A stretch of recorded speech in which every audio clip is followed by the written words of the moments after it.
Warahmatullahi wabarakatuh.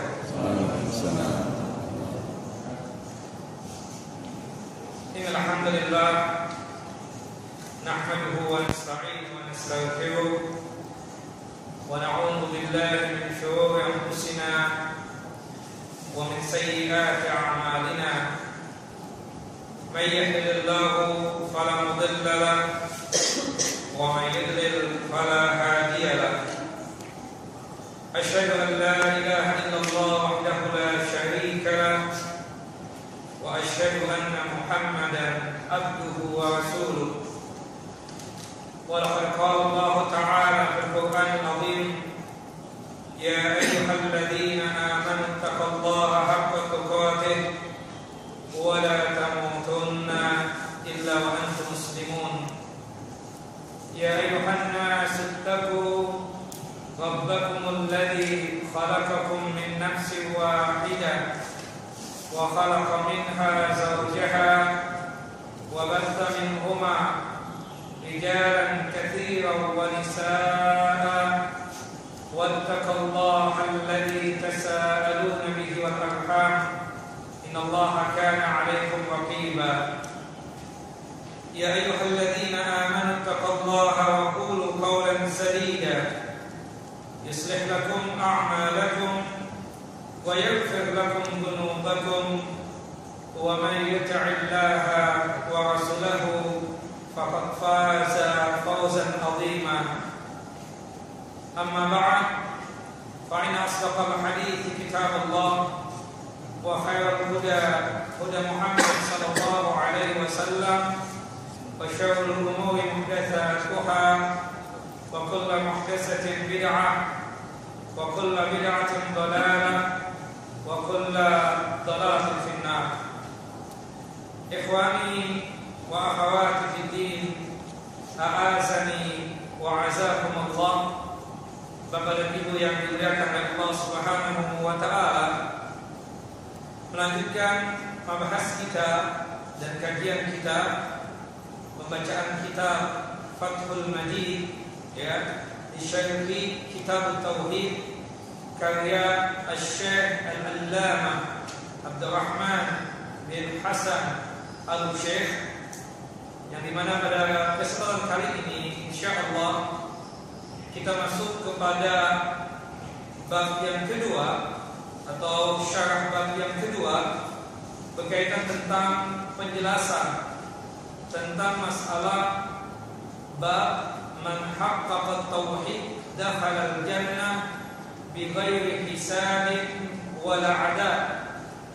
Bab yang menerangkan barang siapa yang melaksanakan, menjalankan, merealisasikan tauhid kepada Allah Jalla Jalaluh, niscaya dia akan masuk surga tanpa dihisab dan juga tanpa diadab. Bab ini menerangkan tentang keistimewaan tentang masalah mentauhidkan Allah, sebagaimana yang kita bahas pada kesempatan yang lalu berkaitan dengan keutamaan tauhid, bahwasannya tauhid tersebut sangat luar biasa, sampai-sampai diceritakan dalam satu hadis yang sahih ketika ada seorang hamba yang datang kepada Allah Jalla Jalaluh bergumulkan dosa yang dosanya tersebut sepandang dengan 7 langit, sepandang dengan 7 bumi. Kemudian dia mengakui akan dosa-dosa dia tersebut, dan Allah Subhanahu wa taala memberikan ampunan kepada dia tersebut. Dikarenakan apa? Dikarenakan dia tersebut mentauhidkan Allah Jalla Jalaluh. Sampai-sampai juga diceritakan ada seseorang yang subhanallah memiliki 99 sijlah catatan amalan, yang dimana setiap bitaqah, setiap catatan yang ada pada dirinya tersebut semua adalah catatan-catatan yang jelek semuanya, sampai dia mengira bahwasanya dia tersebut pasti masuk neraka. tinggal satu catatan yang belum dibuka.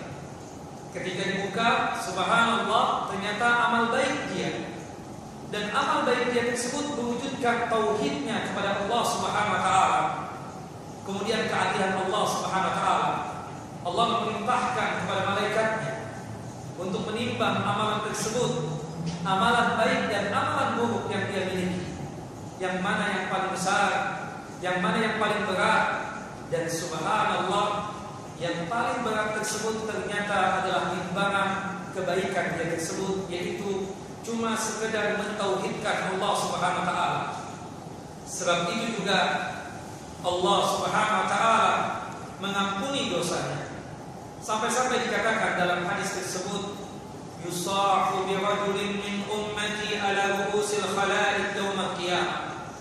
Dipanggillah seseorang dari umatku, kata Nabi sallallahu, yaitu kita ini, umat Nabi Muhammad SAW, yang pada saat itu makhluk dikumpulkan seluruhnya pada hari kiamat. Fayunsharu lahu tis'atun wa tis'una jidlah. Yang pada waktu itu ada seseorang yang memiliki 99 catatan. Kullu sijlin minha maddal basar. Setiap satu catatan itu sejauh mata memandang. Ada 99 catatan tadi, satu catatannya saja subhanallah panjangnya sejauh mata kita melihat ini. Kan kita, pandangan mata kita kan jauh melihat, oh di situ ada rumah, di situ ada lapangan, di situ lagi ada yang ini yang lainnya. Satu amalannya saja itu sejauh mata memandang. Belum lagi amalan-amalan yang lainnya. Itu baru satu catatan. Kemudian summa yuqalu, kemudian dikatakan kepada dia, atunkiru min hadza syai'an.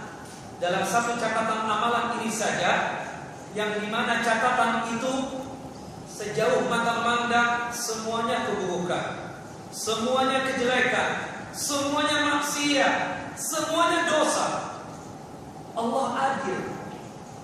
Allah adilnya Allah masih menanya kepada dia, kamu ini mengingkari gak kamu pernah melakukan perbuatan dosa ini? Kamu mengingkari gak bahwasanya kamu ini pernah melakukan perbuatan maksiat ini? Kata dia, la ya Rabb, aku tidak mengingkari. Memang aku melakukan perbuatan dosa itu. Subhanallah, adilnya Allah lagi. Allah pun bertanya lagi kepada dia, alaka udhrun aw hasanah? Kenapa engkau melakukan perbuatan dosa tersebut? Apakah ada alasan engkau itu? Maksudnya kenapa sampai melakukan perbuatan dosa tersebut?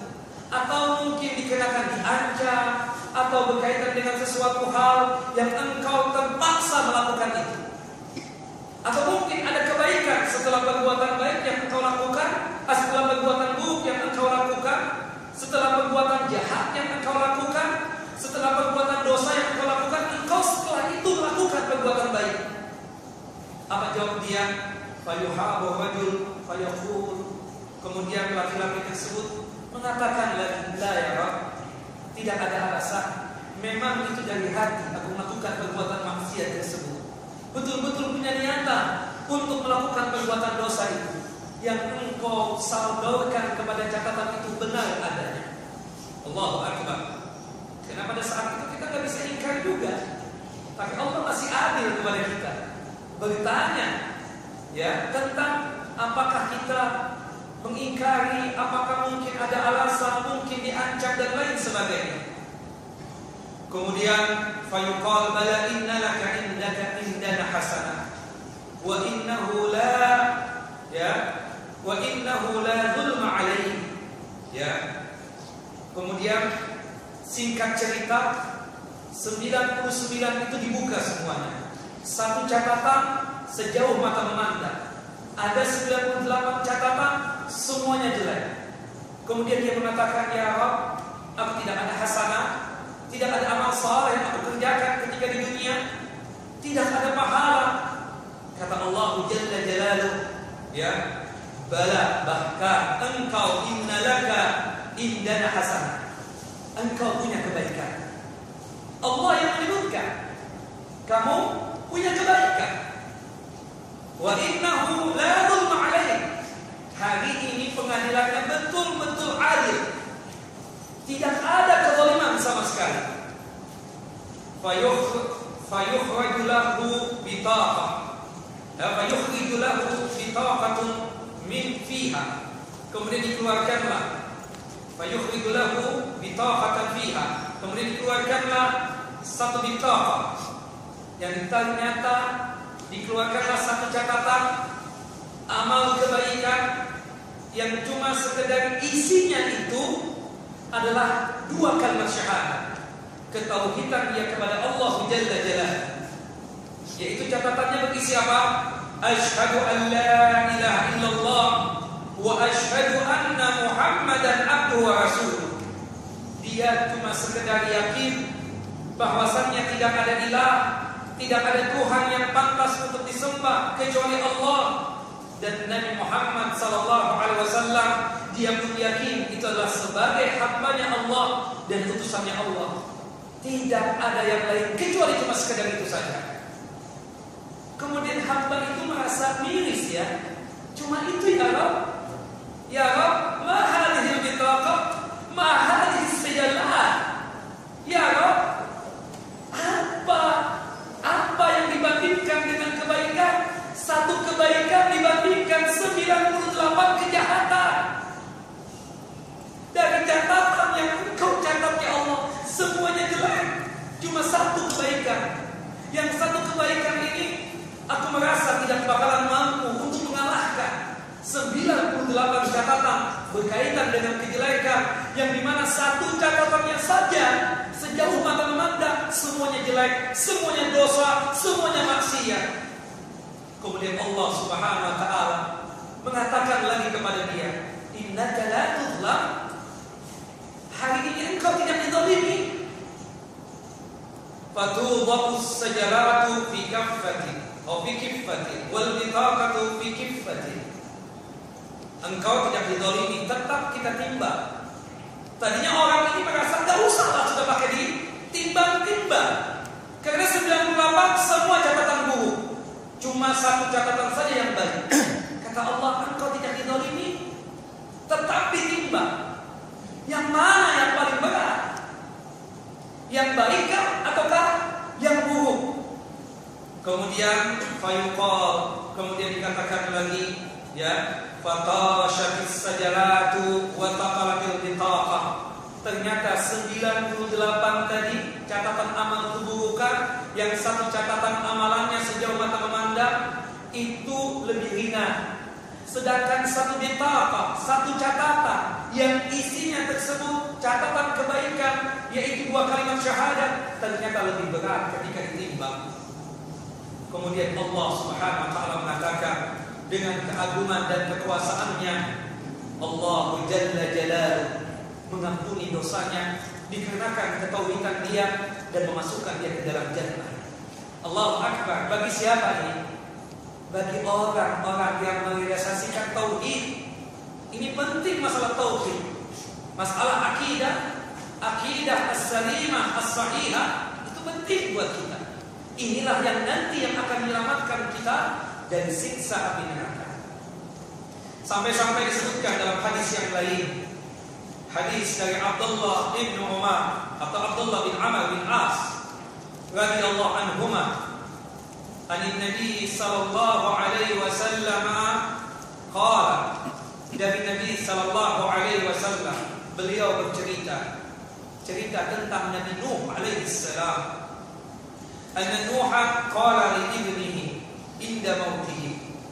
Nabi Nuh alaihi salam berkata kepada anaknya pada saat mau meninggal dunia.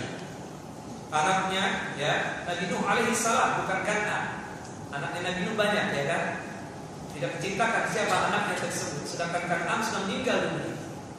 Ya, Kan'an durhaka kepada Nabi Nuh alaihi salam, durhaka kepada Allah Jalla Jalaluhu. Tapi ini adalah anaknya yang belajar. Nabi Nuh berkata dan berpesan serta berwasiat kepada anaknya sebelum meninggal dunia, amuka bila ilaha illallah. Aku memerintahkan kepadamu wahai anakku, aku berwasiat agar engkau selalu memegang kalimat tauhid la ilaha illallah. Kalimat yang isinya itu mengesahkan Allah Subhanahu wa taala. La ilaha illallah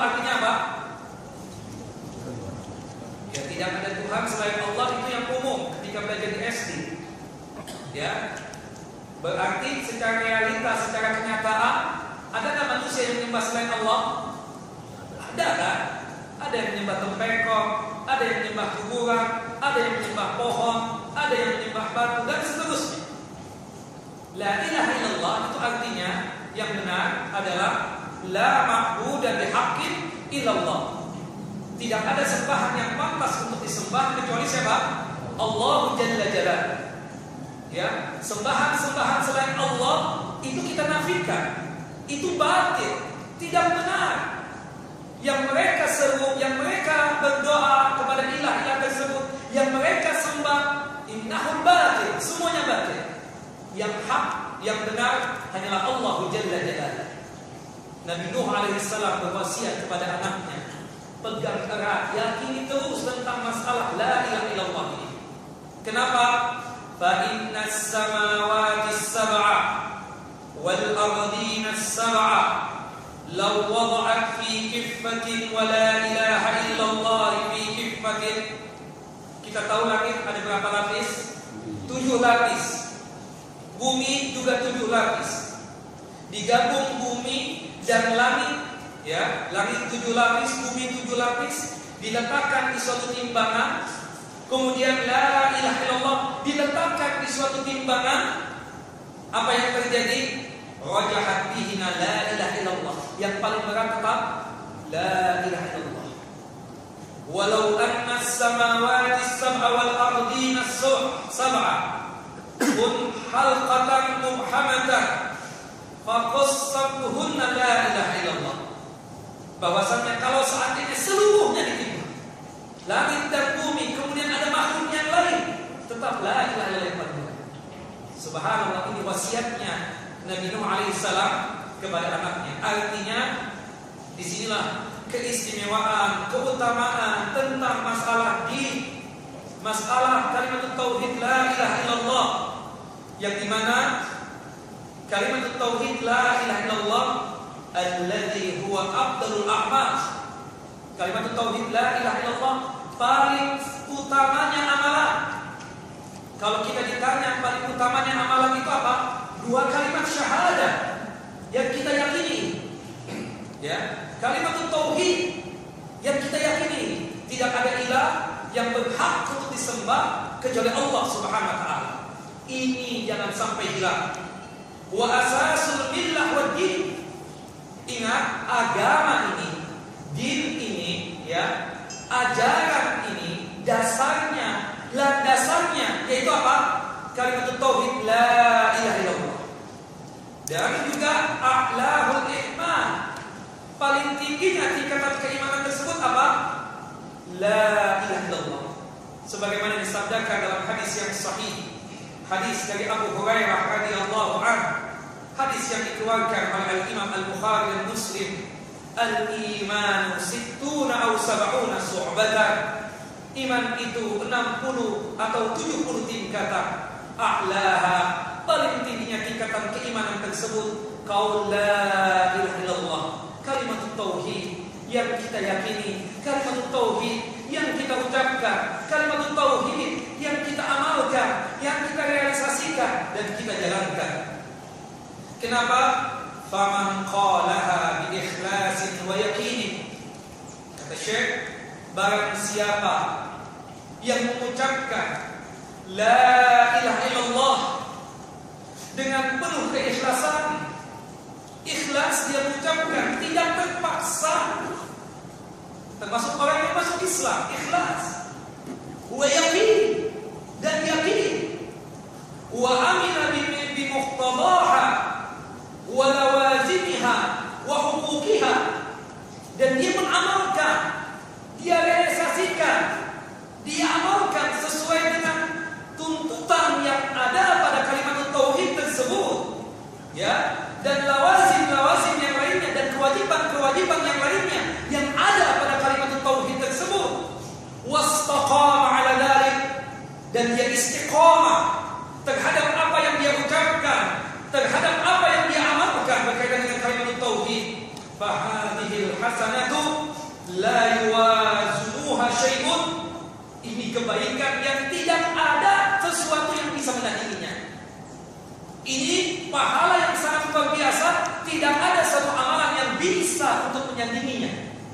kalimat tauhid la ilaha. Allahu Akbar.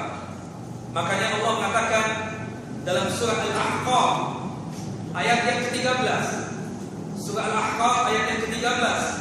Innal ladzina qalu rabbuna Allah summa istaqamu fala khaufun 'alaihim wa la hum yahzanun.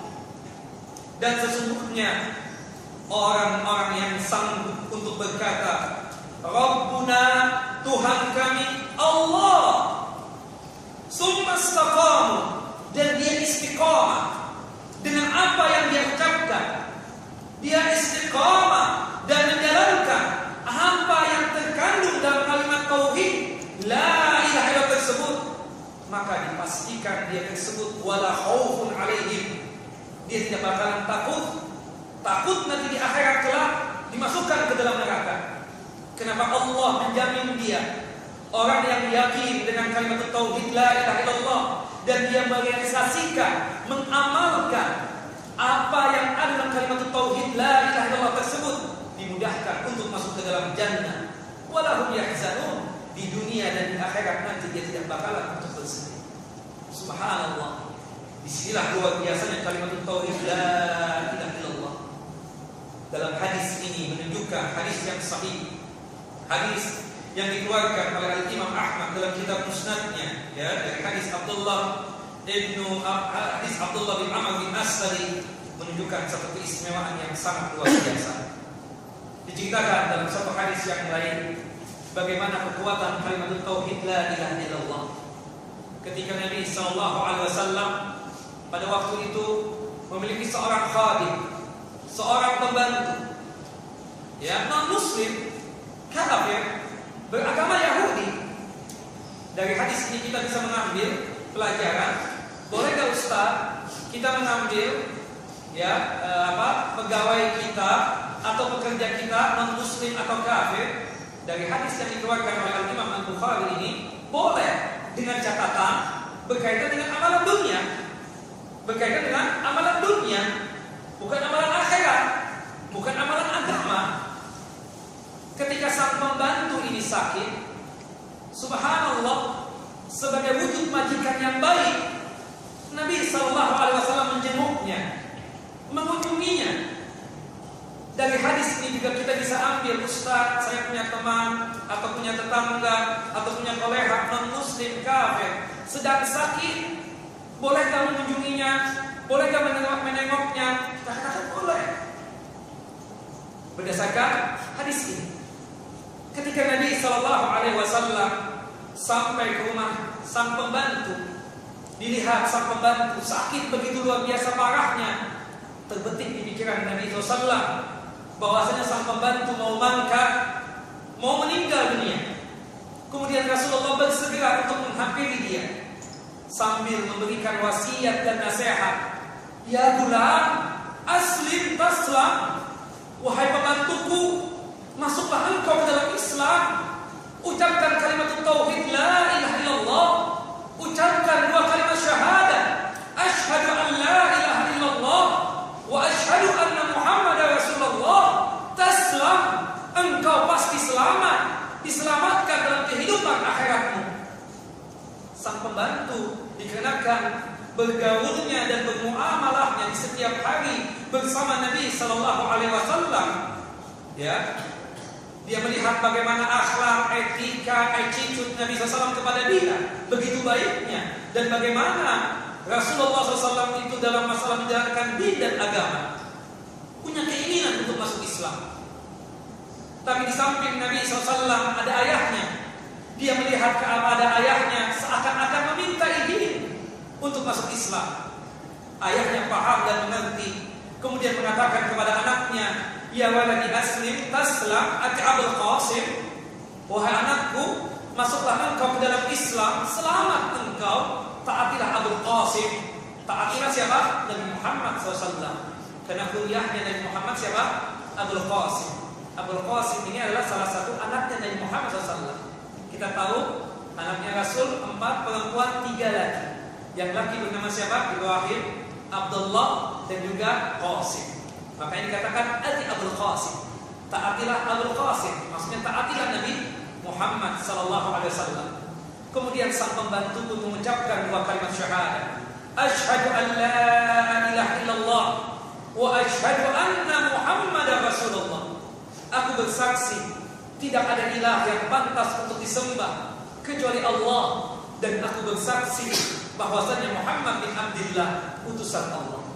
Subhanallah, beberapa saat setelah itu, beberapa detik setelah mengucapkan dua kalimat syahadat, sang pembantu mangkat, meninggal dunia, wafat.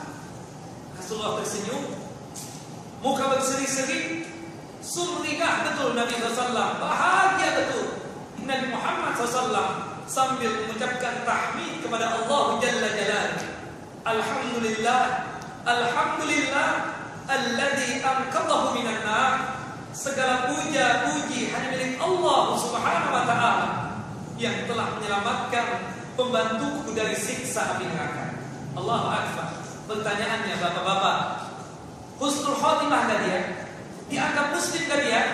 Husnul khotimah, meninggal dalam kondisi yang baik, meninggal dalam kondisi seluruh dosa-dosanya dihapuskan oleh Allah Subhanahu wa taala.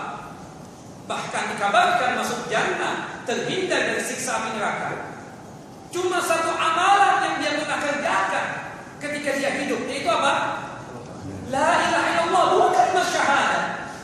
Kenapa ya Rasulullah? Padahal dia belum sholat, belum zakat, belum puasa, belum haji, belum kurban, dan amalan yang lainnya. Faqala sallallahu alaihi wasallam, Rasulullah pun menjawab, innal Islam yahdumu ma qablah. Dengan keislaman seseorang bisa menghapuskan segala bentuk dosa-dosanya, baik dosa besar ataupun dosa kecil, termasuk kesyirikan yang pernah dia lakukan. Dikarenakan keislaman dia dihapuskan oleh Allah Jalla Jalaluhu. Dan ini satu keistimewaan yang sangat luar biasa berkaitan dengan kalimat tauhid. Maka jalankanlah ya kalimat tauhid atau dua kalimat syahadat yang kita ucapkan ini, yang kita yakini ini. Makanya faman qalaha bi ikhlasin wa yaqinin, barang siapa yang mengucapkan kalimat tauhid la ilaha illallah dengan penuh keikhlasan dan keyakinan, dan dia merealisasikan dan mengamalkan, dipastikan dia akan selamat dari siksa api neraka. Sebagaimana seorang Yahudi, pembantunya Rasul yang masuk Islam, dikabarkan bahwasannya dia tersebut terhindar dari siksa api neraka. Kemudian kita lihat hadis yang lain, bagaimana luar biasanya tentang masalah tauhid ini. Hadis dari Abu Sa'id Al-Khudri radhiyallahu anhu, semoga Allah meridhai beliau, an Rasulillah sallallahu alaihi wasallam, dari Rasulullah sallallahu alaihi wasallam, qala, beliau bersabda, Nabi Muhammad bersabda menceritakan tentang Nabi Musa alaihi salam. Qala Musa, berkata Nabi Musa, berdoa Nabi Musa kepada Allah Jalla Jalaluhu, ya Rabbi allimni syai'an adkuruka wa ad'uka bihi. Ya Rabb, ya Tuhanku, ajarkan kepadaku sesuatu yang dimana sesuatu tersebut bisa mengingatmu dan bisa berdoa kepadamu. Artinya sesuatu yang sangat luar biasa. Ingat kepada Allah artinya zikir. Zikir yang paling agung berdasarkan hadis dari Abdullah bin Umar bin Khattab dan juga Abah radhiyallahu anhu, yaitu apa? Kalimat tauhid la ilaha illallah. Ya, disebutkan dalam hadis yang sahih ya tentang masalah kalimat tauhid adalah zikir yang paling utama. Zikir yang paling utama disebutkan dalam hadis Abdullah bin Umar bin As, ya, khairud doa, afdalud doa, seutama-utamanya doa, seutama-utamanya zikir, afdalud zikir adalah la ilaha illallah. Dan itu dikuatkan lagi, khairud doa doa yaumin Arafah. Sebagus-bagusnya berdoa, doa pada hari Arafah. Sebagus-bagusnya doa, seutama-utamanya doa adalah hari Arafah. Dan mustajab doa kita pada saat hari Arafah. Hari Arafah itu tanggal berapa? 9. 9 Dzulhijjah, pada saat manusia melaksanakan wukuf Arafah. Dan itu terbukti betul. Doanya mustajab. Sampai diceritakan ya, 2 tahun yang lalu, tepatnya 2014, ada seorang perempuan sudah tua dari Tunis, matanya buta, dituntut oleh anaknya ketika berhaji, termasuk ketika wukuf Arafah tersebut. Doanya cuma apa? Cuma satu yang dia minta, dari sebelum zuhur sampai tenggelam matahari. Ya, subhanallah, dia minta apa? Sebelum zuhur dia sudah mulai berdoa. Doanya apa? Ya Allah, izinkan aku bisa melihat lagi, izinkan aku bisa melihat lagi. Terus sampai sholat zuhur dia secara jamak dan qasar, ya, jamak takdim, ya, jamak qasar takdim. Subhanallah, sebelum zuhur berdoa, jam 2 sudah ditampakkan oleh Allah Subhanahu wa taala. Diijabah doanya. Tahu-tahu jam 2 tersebut, kira-kira jam 2 itu dia bisa melihat ketika anaknya mau menuntut, mau ke kamar mandi, si ibu tersebut, kata ibunya, aku bisa sendiri. Loh, mama, kata ibunya apa? Saya sudah bisa melihat. Allahu Akbar. Apalagi ya, doa-doa yang betul-betul kita tampakkan, disitulah Allah Subhanahu wa taala akan mengijabah doa. Benarlah apa yang dikatakan oleh Nabi sallallahu alaihi wasallam, khairud du'a yaumi Arafah. Doa yang paling baik, doa yang paling bagus adalah doa pada hari Arafah. Dan paling bagusnya berdoa pada saat itu, wa khairu ma qultu ana wan nabiyyuna min qabli. Dan paling bagusnya yang kita ucapkan, ya, sebagaimana yang aku telah ucapkan dan juga diucapkan oleh nabi-nabi terdahulu, termasuk dari Nabi Adam sampai Nabi Muhammad. Ucapan yang paling bagus untuk diucapkan pada saat Arafah tersebut adalah kalimat tauhid. La ilaha illallah wahdahu la syarikalah, lahul mulku wa lahul hamdu wa huwa ala kulli syai'in qadir. Hadis sahih dikeluarkan oleh Al-Imam Ahmad dan juga Al-Imam At-Tirmidzi. Kana aktsar doa Rasulullah sallallahu alaihi wasallam yaum Arafah la ilaha illallah. Paling banyaknya doanya Rasul, zikirnya Rasul pada waktu hari Arafah adalah la ilaha illallah, terus dipanjatkan oleh Nabi sallallahu alaihi wasallam. Makanya ketika Musa ya diajarkan oleh Allah Jalla Jalaluhu, qul ya Musa la ilaha illallah. Katakan wahai Musa kalimat la ilaha illallah. Musa protes kepada Allah Jalla Jalaluhu. Kata Musa, kullu ibadika yaquluna hadza. Ya Rabb, ya Tuhanku, semua hamba-hambamu mengucapkan itu la ilaha illallah. Apa bedanya ya dengan engkau yang ajarkan sekarang ini la ilaha illallah? Semua hamba-hambamu manusia ini mengucapkan itu. Apa jawab Allah Jalla Jalaluhu?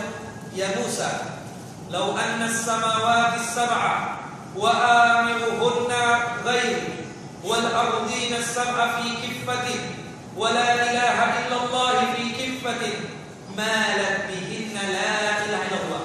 Wahai Musa, jika sesungguhnya 7 lapis bumi ini dan tiang-tiangnya sekaligus, selain daripada aku tentunya yang mengangkat daripada tiang-tiang ini, itu andainya 7 lapis bumi ini dan 7 lapis bumi ini, 7 lapis langit dan 7 lapis bumi ditimbang di satu timbangan dan la ilaha illallah ditimbang di satu timbangan, maka tetap yang paling berat adalah la ilaha illallah.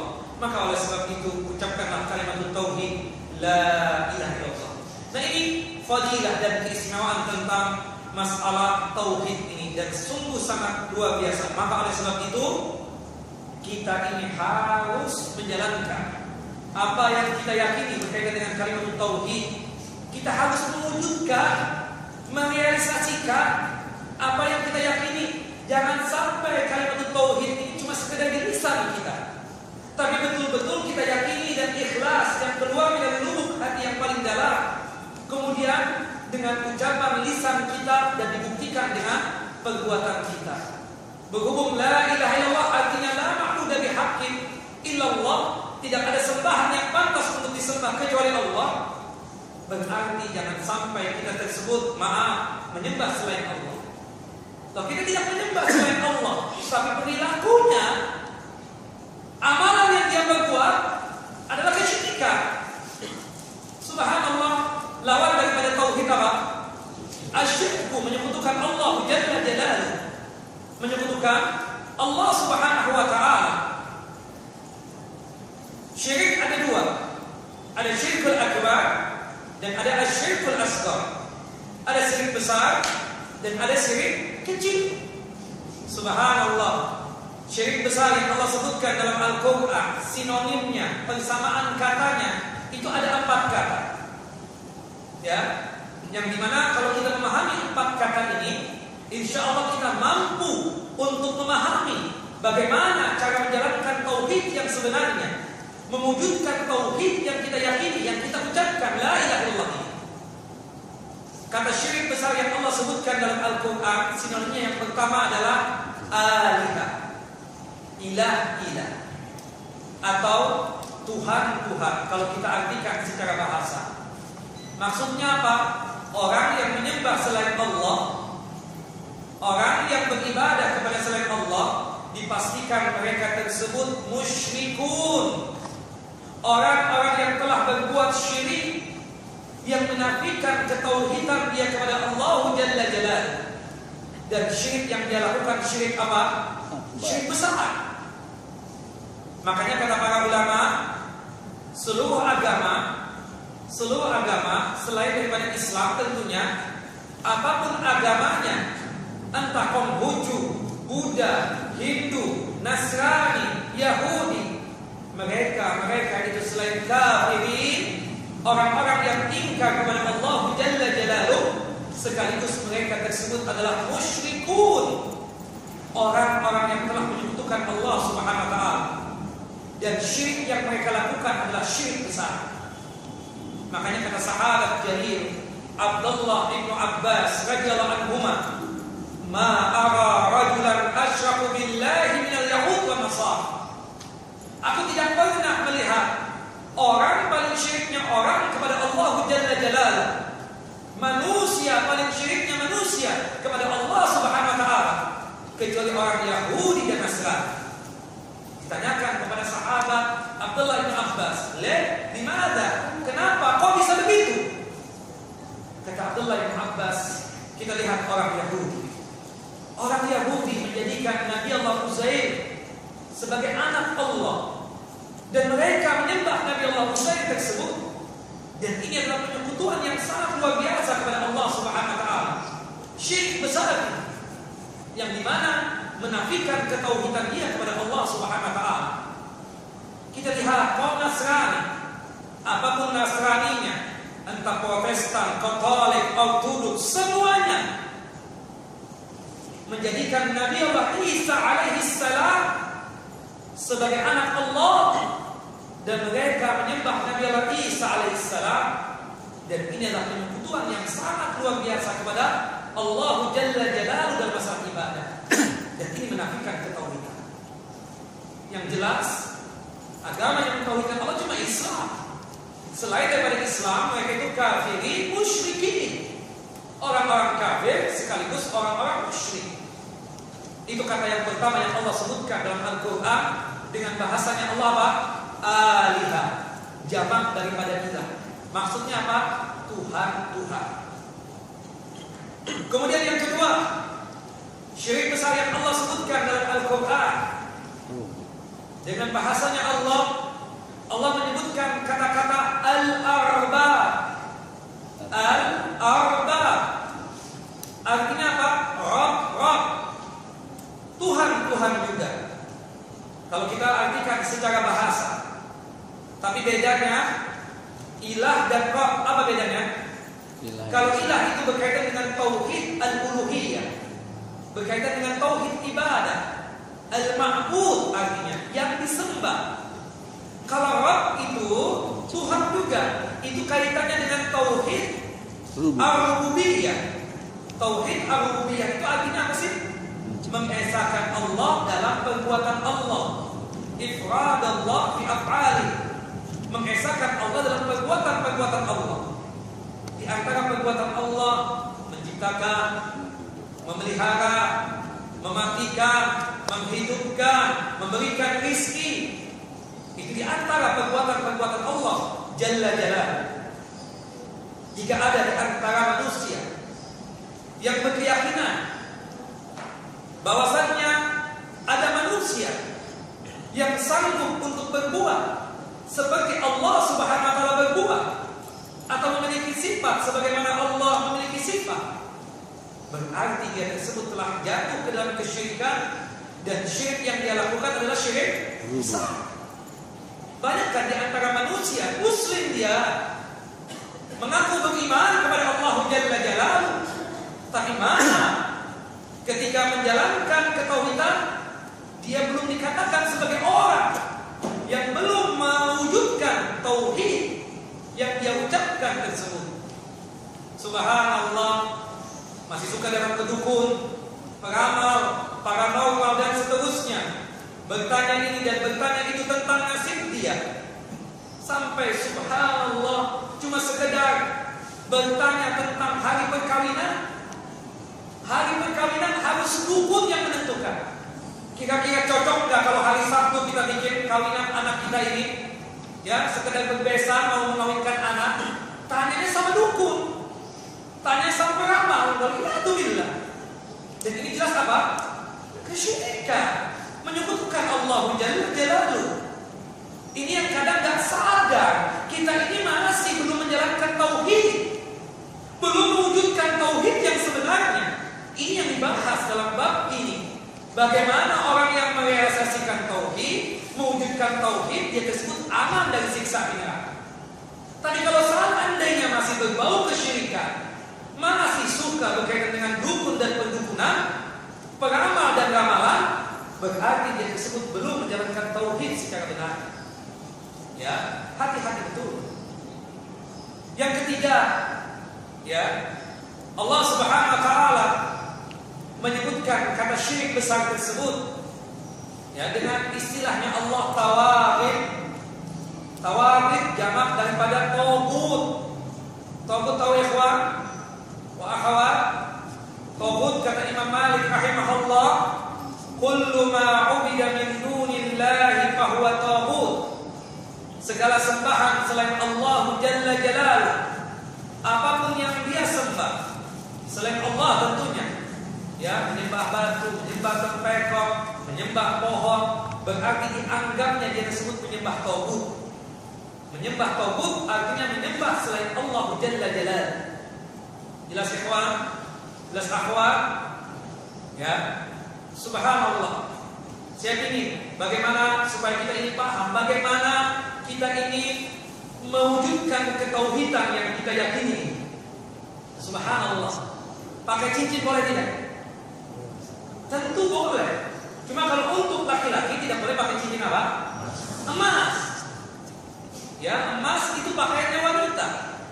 Ada dua pakaian laki-laki yang diharamkan. Yang pertama apa? Emas. Yang kedua sutra. Sutra. Kata Nabi SAW, hadani illun linisa'ina wa haram lirijalina. Dua hal ini halal buat wanita. Emas dan sutra halal untuk wanita, boleh dipakai oleh wanita. Tapi untuk laki-laki, emas dan sutra tidak boleh dipakai. Haram kita untuk memakai. Ya. Nah, selain daripada emas, kita pakai cincin apa misalnya kecubung, wala bacang, atau apapun, tembaga, besi dan lain sebagainya boleh. Yang tidak boleh pakai cincin emas. Memakai sekedar berhias doang, tidak ada masalah. Boleh, halal, gak ada masalah seperti itu. Tetapi ketika cincin yang dia pakai, maaf, dia yakini cincin ini Ustaz, saya beli ini sampai 500 juta, baca langsung dari tempatnya, sama orang sudah didoakan berbagai macam doa, ini batu. Ini batu ini bisa mendatangkan manfaat dan bisa mencegah mara bahaya. Setiap kali kita menjual sesuatu pasti laku. Setiap perempuan yang kita inginkan, pasti perempuan itu tertarik dengan saya. La ilaha illallah. Berarti menjadikan batu bacang, kecubung dan lain sebagainya itu sebagai apa? sebagai sembahannya dia, sebagai togutnya dia. Itu yang haram. Syirik, menyekutukan Allah Jalla Jalaluhu. Kadang kita perhatikan, dia muslim, mengaku beriman kepada Allah Subhanahu wa taala, tapi masih ada keyakinan seperti itu.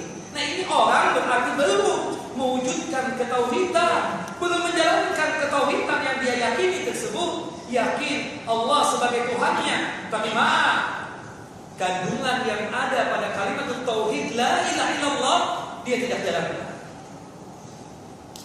Ziarah kuburan boleh tidak? Boleh. Kalau catatannya apa? Ada catatan-catatannya. Ya. Kalau untuk laki-laki 3 yang boleh, sedangkan untuk perempuan 2. Yang pertama, yang untuk laki-laki dan perempuan boleh berkunjung ke kuburan untuk apa? Dzikratul maut. Untuk mengingat mati, untuk mengingat akhirat, boleh. Kata Nabi SAW dalam satu hadis yang sahih, ala wa inni nuhitu an ziyaratil kubur al-an fazuruha fa innaha tudzakirukumul akhirah fa innaha tudzakirukumul maut. Dulu kata Rasulullah, aku pernah melarang kalian untuk datang ke kuburan, tapi sekarang silahkan kalian berkunjung ke kuburan tersebut, ziarah ke kuburan. Tapi ingat catatannya apa? Syaratnya mengingat akhirat, mengingat kematian. Kalau kita ini merasa hati ini kayaknya keras, susah betul menerima nasihat, coba datanglah ke kuburan, mengingat mati, mengingat bahwasanya ada kehidupan setelah kehidupan ini. Boleh jika alasan seperti itu. Alasan yang kedua yang dibolehkan, misalnya ada kerabat kita yang meninggal dunia kebetulan di luar kota, ya, subhanallah, ketika kita sampai ke tempat takziah, ternyata si mayitnya itu sudah dikuburkan.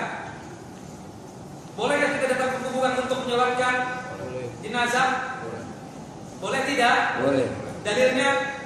Nabi mensolatkan marbot.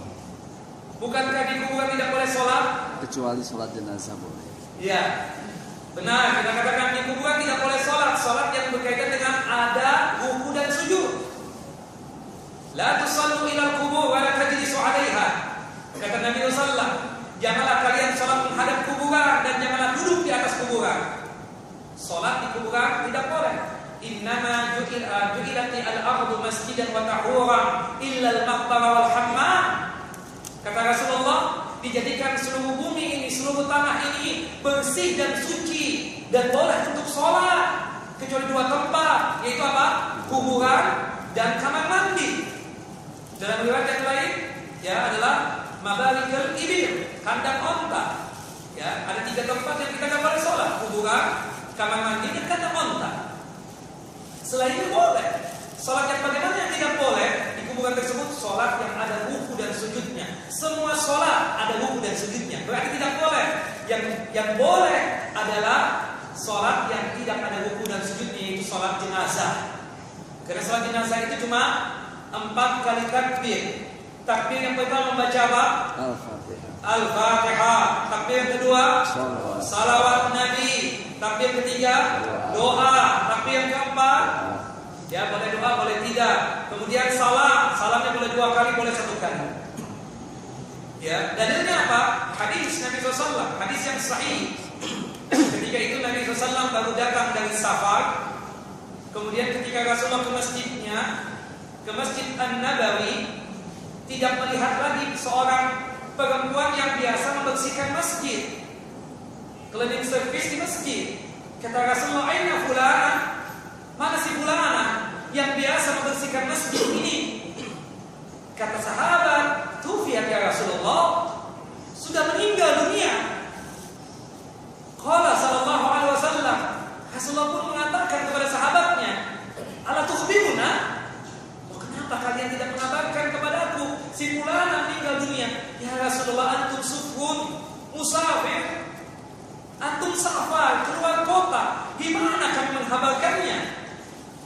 Faqala sallallahu alaihi wasallam, kemudian Rasulullah pun mengatakan lagi kepada sahabatnya, dulluni ala kubriha, tolong tunjukkan aku di mana kuburannya. Kemudian Rasulullah diantarkan oleh sahabat-sahabatnya untuk datang ke kuburan si wanita tersebut. Kemudian Rasulullah melakukan sholat jenazah, ya, sholat jenazah 4 kali takbir untuk menyolatkan jenazah perempuan yang biasa membersihkan masjid tersebut.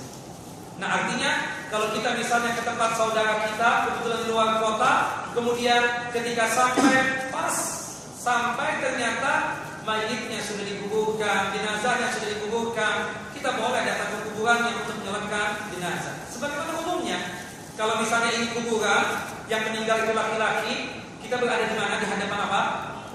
Di hadapan kepalanya tersebut. Kalau misalnya jenazahnya itu perempuan, di tengah, di hadapan badannya tersebut. Jelas, Bapak Ibu? Nah, kalau dari perempuan, termasuk wanita juga boleh.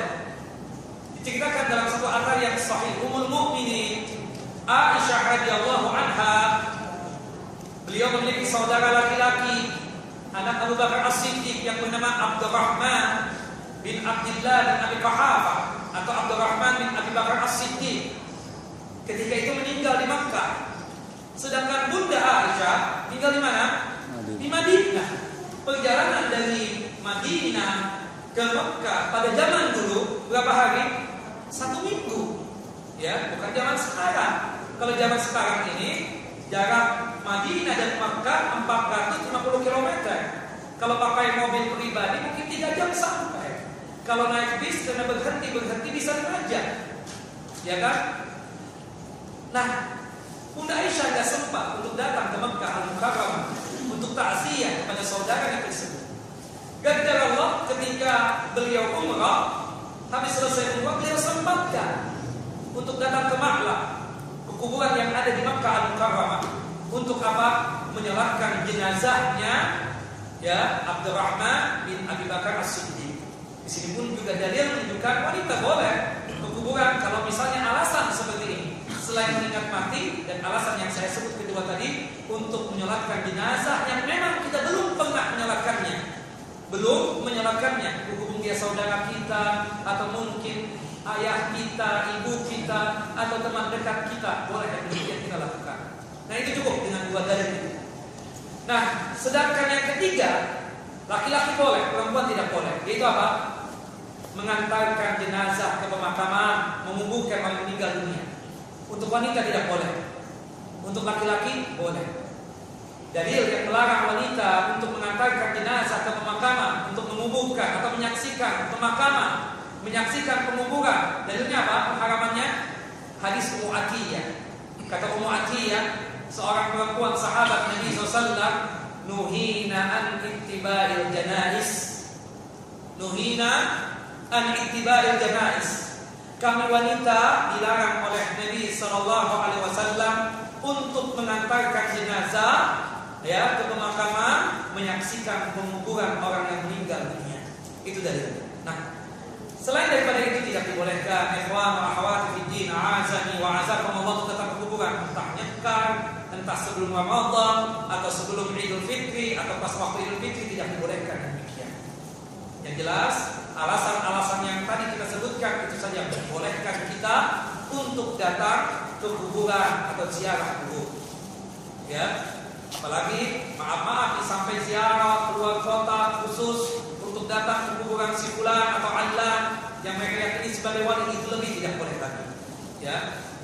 Kemudian ke kuburan tadi dengan alasan yang dibenarkan boleh kita datang ziarah kubur. Tetapi ketika kita datang ke kuburan, maaf, kita mencari wangsit dengan ahli kubur, berdoa dengan ahli kubur. Ya, berdoa bukan mendoakan si mayit, tapi berdoanya memintanya kepada si pemilik kuburan, si ahli kubur. Ini yang tidak boleh. Sama saja menjadikan kuburan tersebut sebagai taubutnya dia, sebagai sembahannya dia. Kuburan siapapun itu tidak boleh. Untuk kita tersebut apa? Maaf, ya, datang ke kuburan mencari wangsit atau berdoa dengan ahli. Jelas ya, kawan?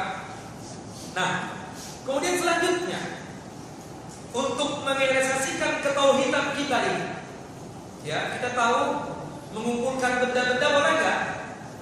Selama tidak takdir boleh, nggak ada masalah.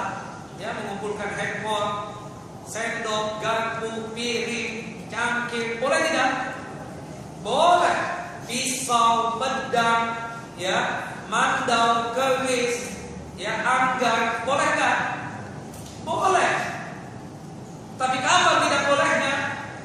Ketika kita meyakini sesuatu berkaitan dengan benda-benda yang kita kumpulkan tersebut. Ya, mengumpulkan selama tidak tafsir boleh. Tapi ketika seseorang meyakini suatu benda ini bisa mendatangkan manfaat dan bisa mencegah mara bahaya, itu yang tidak boleh.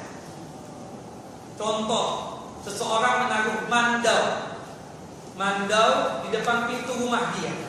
Kita tanya, Pak, buat apa naruh mandau di depan pintu rumah Bapak? Ini Ustaz, saya dapat ini mandau dari daerah Ustaz di Kalimantan, dari suku Dayak yang asli. Nah, ini mahal harganya.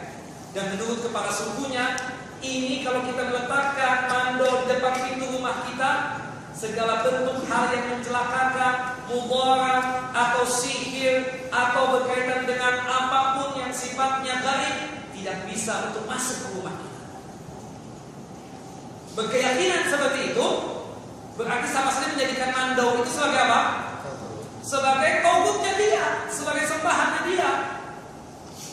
Mengumpulkan keris untuk sifatnya tersebut berkaitan dengan masalah sekedar mengumpulkan, tidak tafsir, sekedar untuk hiasan saja, boleh dipajang kerisnya. Tapi ketika keris itu dia yakini bisa mendatangkan manfaat, bisa mencegah mara bahaya, berarti menjadikan keris tersebut sebagai sembahan dia dan sebagai tauhidnya dia. Ini yang banyak kaum muslimin mengaku muslim, beriman kepada Allah, tapi mereka tersebut belum haqqaq tauhid, belum menjalankan tauhid, belum merealisasikan tauhid, belum mewujudkan tauhid. Ini yang khawatir terjadi kepada diri kita. Kalau kita pernah melakukan itu, bertaubatlah kepada Allah Jalla Jalaluh, karena Allah Subhanahu wa taala selalu menerima taubatnya kita. Jelas ya kawan? Yang keempat, syirik besar yang Allah sebutkan dalam Al-Quran dengan bahasanya Allah Subhanahu wa taala adalah al-andad. Al-andad jamak daripada niddun. Nid artinya tandingan. Al-andad tandingan atau saingan. Allah disandingkan dengan manusia. Manusia disamakan dengan Allah. Manusia makhluk disaingkan dengan Allah Jalla Jalaluh. Ini yang mengakibatkan manusia terjerumus ke dalam kesyirikan, dan syirik yang dilakukan adalah syirik besar. Bapak-bapak yang dimuliakan oleh Allah Subhanahu wa taala, kenapa kita datang ke dukun itu tidak boleh? Disebut musyrik, menyekutukan Allah. Apa sebabnya? Menjadi tandingan. Karena pada saat kita datang ke dukun dan peramal, berarti kita menyandingkan dukun tersebut dengan Allah Subhanahu wa taala. Seakan-akan dukun tersebut mampu untuk mengetahui yang gaib, mengetahui tentang nasib kita, mengetahui tentang keadaan kita. Berbicara tentang jodoh, datangnya ke dukun, peramal dan paranormal. Ingin menjadi gubernur, ingin menjadi wali kota, bupati, datangnya ke dukun, pak dukun, atau orang pintar lah sebutannya, atau apapun sebutannya. Kalau dia memang dukun, ya dukun. Dia mengatakan kira-kira nih kalau saya mencalonkan calon jadi apa tidak, karena takut biaya keluar banyak nanti. Itu yang terjadi. Muslim dia mengaku beriman kepada Allah Jalla Jalaluh, tapi mereka tersebut tidak pernah yakin kepada Allah Jalla Jalaluh, bahwasanya Allah lah yang hanya mampu untuk mengetahui tentang masalah yang gaib. Kita tidak tahu apa yang terjadi sedetik, semenit, sejam, sehari, seminggu, setahun yang akan datang. Hanya Allah yang tahu tentang semua itu. Tapi ketika ada di antara manusia berkeyakinan dia datang ke dukun, peramal dan paranormal, kemudian dia tersebut bertanya ini dan itu tentang nasib dia, tentang keadaan dia, berarti dia sama saja kufur terhadap apa-apa yang telah diturunkan kepada Nabi Muhammad sallallahu alaihi wasallam. Kufur. Al-Imam Muslim, Nabi sallallahu alaihi wasallam bersabda, "Man ataka hinan aw arrafan fasaddaqa bima yaqul faqad kafar bima unzil ala Muhammad sallallahu alaihi wasallam." Barang siapa yang suka datang kepada dukun suka datang kepada peramal atau paranormal, bertanya ini dan itu tentang nasib dia, tentang keadaan dia, tentang jodoh dia, tentang hal-hal yang berkaitan tentang dirinya, dan dia yakin dengan apa yang diucapkan oleh dukun tersebut. Dukun itu memfatwakan agar dia untuk mandi di comberan, dia pun mandi di comberan. Kemudian dukun itu memfatwakan agar dia menyembelih ayam hitam di tengah malam, dia laksanakan juga. Dia yakin dengan apa yang diucapkan oleh dukun tersebut, dia yakin dengan apa yang difatwakan oleh dukun tersebut. Berarti sama saja dia tersebut kufur terhadap apa-apa yang telah diturunkan kepada Nabi Muhammad SAW, kufur terhadap Al-Quran, kufur terhadap sunnah Nabi SAW. Bahkan dalam hadis yang lain, hadis yang juga dikeluarkan oleh Imam Muslim, Rasulullah SAW bersabda, "Man ataka hinan aw arrafan fasaddaqa bima yaqul, lam tuqbal salatu 40 yawman." Barang siapa yang suka datang kepada dukun, peramal, paranormal, bertanya ini dan itu tentang nasib dia, tentang keadaan dia, dan dia yakin dengan apa yang diucapkan oleh dukun tersebut, maka salatnya selama 40 hari dan 40 malam tidak diterima oleh Allah Subhanahu wa taala. Hindari hal yang demikian, hindari pendukunan, hindari para peramal.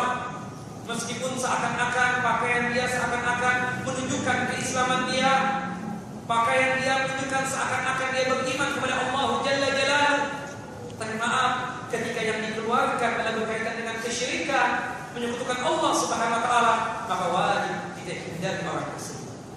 Dan ini adalah sebagai wujud kita menjalankan dan merealisasikan tauhid yang kita yakini itu, yaitu berkaitan tentang masalah la ilaha illallah.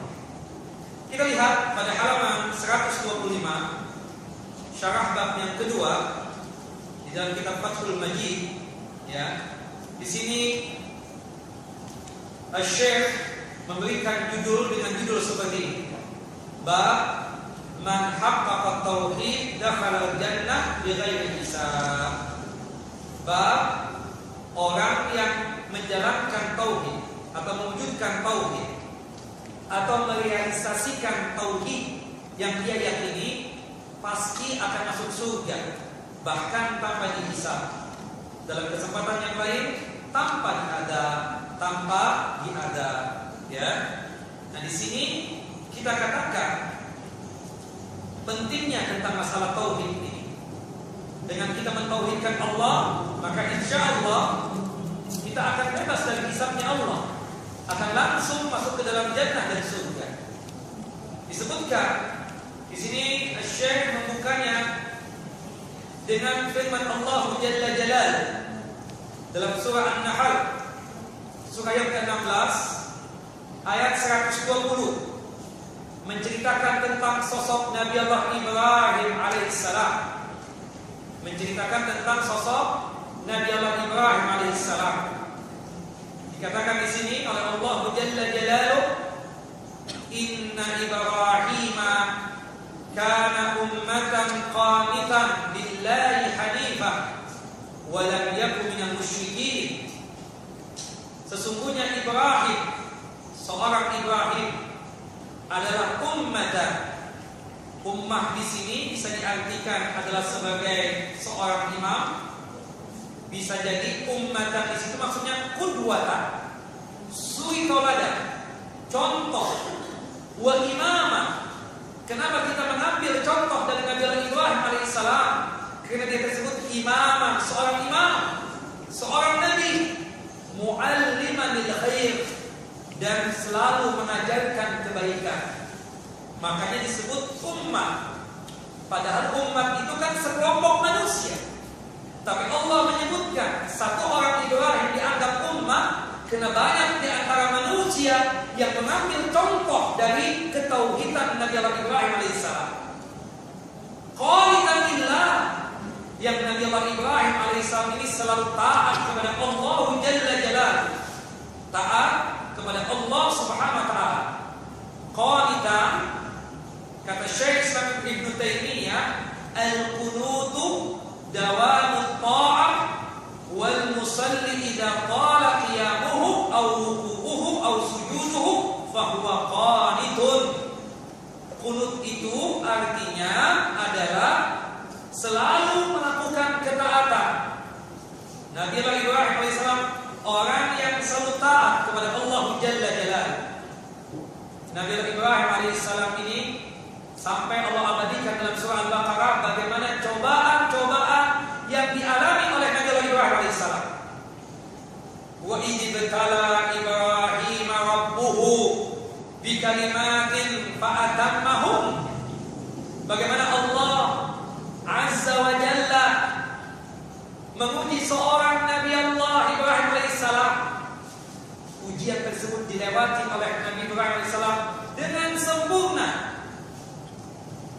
Bisa dilewati satu persatu ujian tersebut.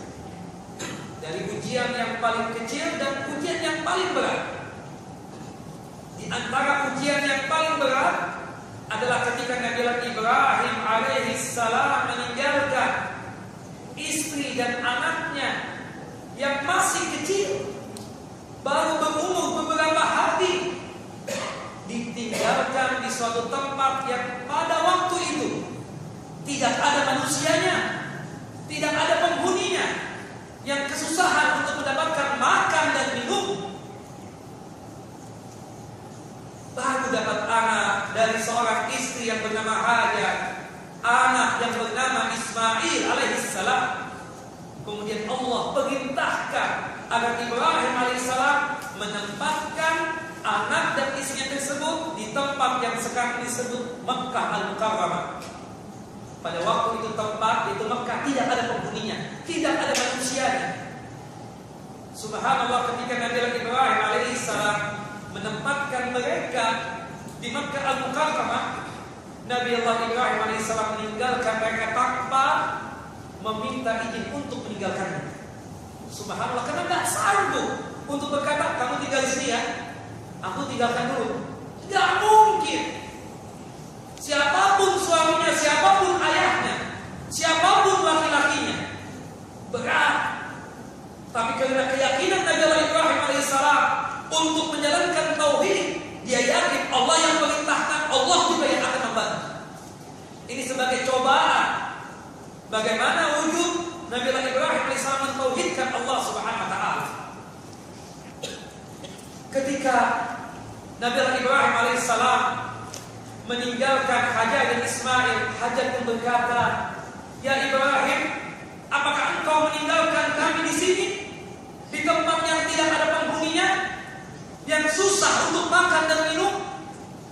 Nabi Ibrahim alaihissalam meneruskan perjalanannya tanpa menengok ke Hajar dan Ismail. "Ya Ibrahim, anak kami ini masih kecil, baru berumur beberapa hari, engkau tinggalkan." Subhanallah, kita saja coba tanya ibu-ibu, ketika lahir gak ada suami, capek gak pikiran kita sebagai seorang istri? Capek. Dia menggerutu, marah kepada suaminya. Lahir gak ada suami, suami lagi sibuk kerja, sibuk ini seterusnya, ada marah. Wajar seperti itu, suatu hal yang wajar. Itu yang dialami oleh Hajar, baru melahirkan kau ditinggalkan. Sampai yang ketiga, Hajar pun mengucap, "Allahu amaraka bihadza?" Apakah Allah yang perintahkan kamu seperti ini wahai Ibrahim, sehingga meninggalkan kami di tempat yang tidak ada penghuninya ini? Kata Nabi Ibrahim alaihissalam menengok Hajar sambil meneteskan air mata, "Na'am, Allahu amaraka bihadza." Allah yang perintahkan aku seperti ini. Apa jawab Hajar? Seorang istri tentunya, ya, artinya kesolehan dari seorang nabi itu dia dapatkan juga. Dia pun berkata dan berucap karena ketauhidan yang tinggi, "Ila lam yudayyu'na Allahu abadan." Kalau Allah yang perintahkan seperti ini, berarti Allah tidak bakalan menyia-nyiakan kami. Allah pasti memperhatikan kami. Dilewati oleh Nabi Ibrahim AS. Ketika sudah 7 tahun meninggalkan, 7 tahun, gak sehari 2 hari, gak sebulan 2 bulan, 7 tahun, datang lagi sudah berpenghuni Mekah Al-Mukarramah.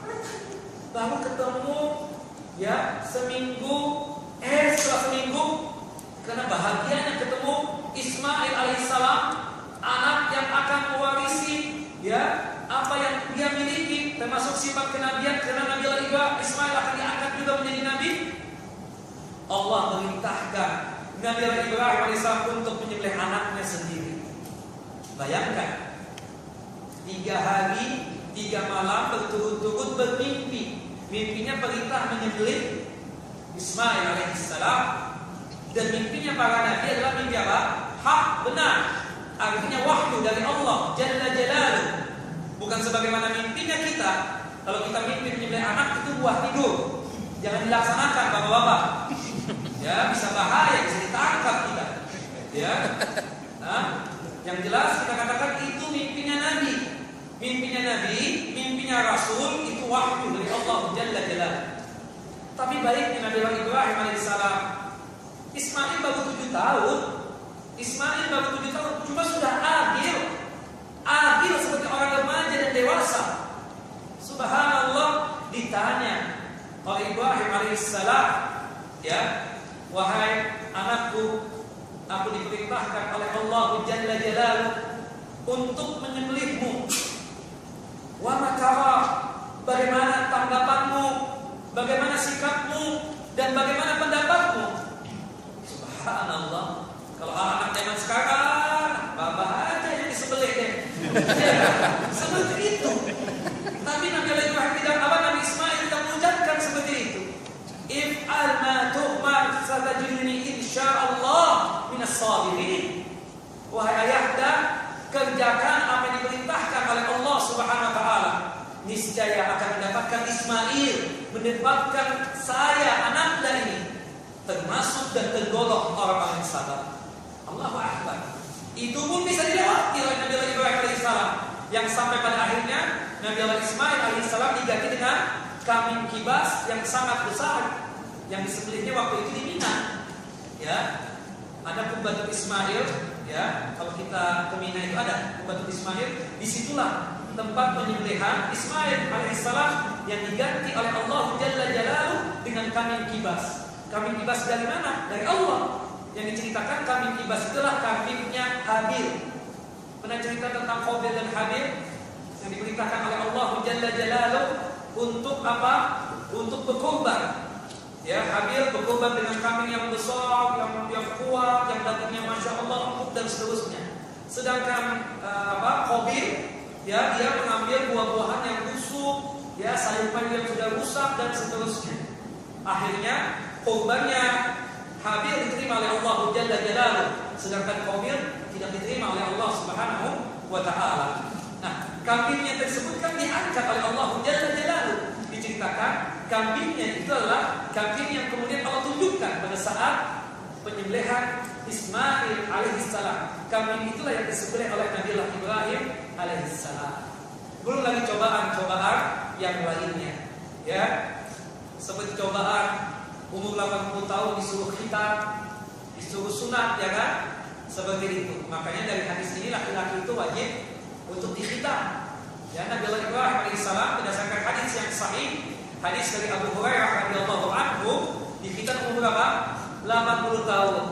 Makanya laki-laki yang baru masuk Islam, sudah balik, bahkan sudah tua sekalipun, kalau dia belum dikhitan, maka wajib untuk apa? Dikhitan. Sedangkan perempuan wajib dikhitan enggak? Tidak.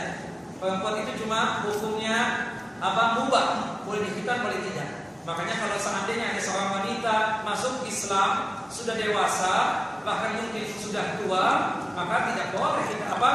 Janganlah kita mengatakan kamu dikhitan dulu dan seterusnya. Tidak seperti itu hukumnya.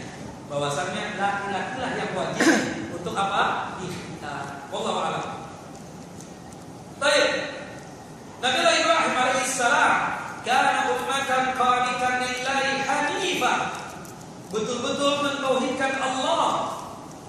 Hanif itu apa sih? Hanifun adalah muwahhid, orang yang mentauhidkan Allah Jalla Jalaluh.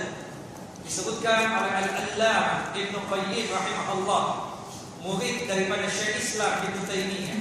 Al-Hanif, nama orang Hanif, al-muqbil 'ala Allah, al-mu'ridu 'an kulli ma siwa. Al-muqbil 'ala Allah artinya beribadahnya hanya menghadapkan dirinya kepada Allah, untuk Allah Jalla Jalaluh, dan dia berpaling dari sembahan-sembahan selain Allah. Maksudnya apa? Muwahhid, orang yang mentauhidkan Allah Subhanahu wa taala. Makanya bagus kita memberikan nama anak, kalau laki-laki Hanif, kalau perempuan Hanifah. Seperti itu. Maksudnya laki-laki yang bertauhid itu Hanif, atau perempuan yang bertauhid Hanifah.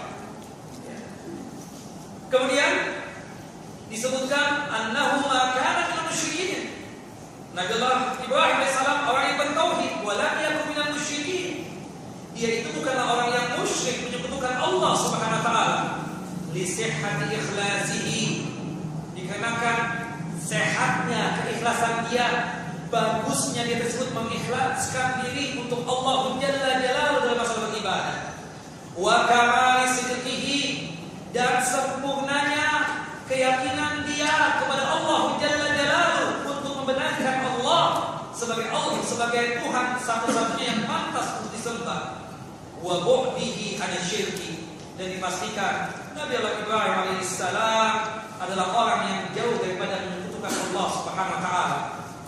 Makanya Nabi Allah Ibrahim alaihissalam itu punya gelar, 3 gelar sekaligus. Yang pertama apa gelarnya?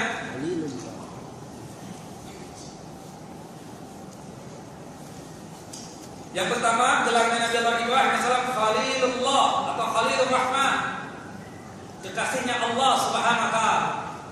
Punya predikat Khalil ini cuma 2 orang nabi. Yang pertama Nabi Allah Ibrahim, yang kedua Nabi siapa? Nabi Muhammad SAW. Gelar yang kedua Nabi Allah Ibrahim alaihissalam apa gelarnya? Abul Anbiya, bapaknya para nabi. Karena Nabi Allah Ibrahim inilah yang nanti keturunannya, baik dari bangsa Yahudi ataupun bangsa Arab, itu semuanya dari Nabi Allah Ibrahim alaihissalam. Kita tahu Nabi Allah Ibrahim alaihissalam memiliki 2 orang istri. Istri yang pertama siapa? Sarah. Menurunkan anak namanya siapa? Ishak. Ya. Kemudian istri yang kedua siapa? Hajar. Anaknya siapa namanya? Ismail. Ismail yang menurunkan bangsa Arab, termasuk keturunannya Nabi Allah Ibrahim alaihissalam siapa? Nabi yang dari bangsa Arab? Nabi Muhammad sallallahu alaihi wasallam. Nabi Muhammad sallallahu alaihi wasallam adalah keturunan Ismail alaihissalam, dan Ismail adalah keturunan Nabi Allah Ibrahim alaihissalam. Sedangkan Ishak menurunkan Nabi siapa? Nabi Yakub. Nabi Yakub inilah yang menurunkan Bani Israel. Ya, Israel itu adalah gelarnya siapa? Yakub alaihissalam.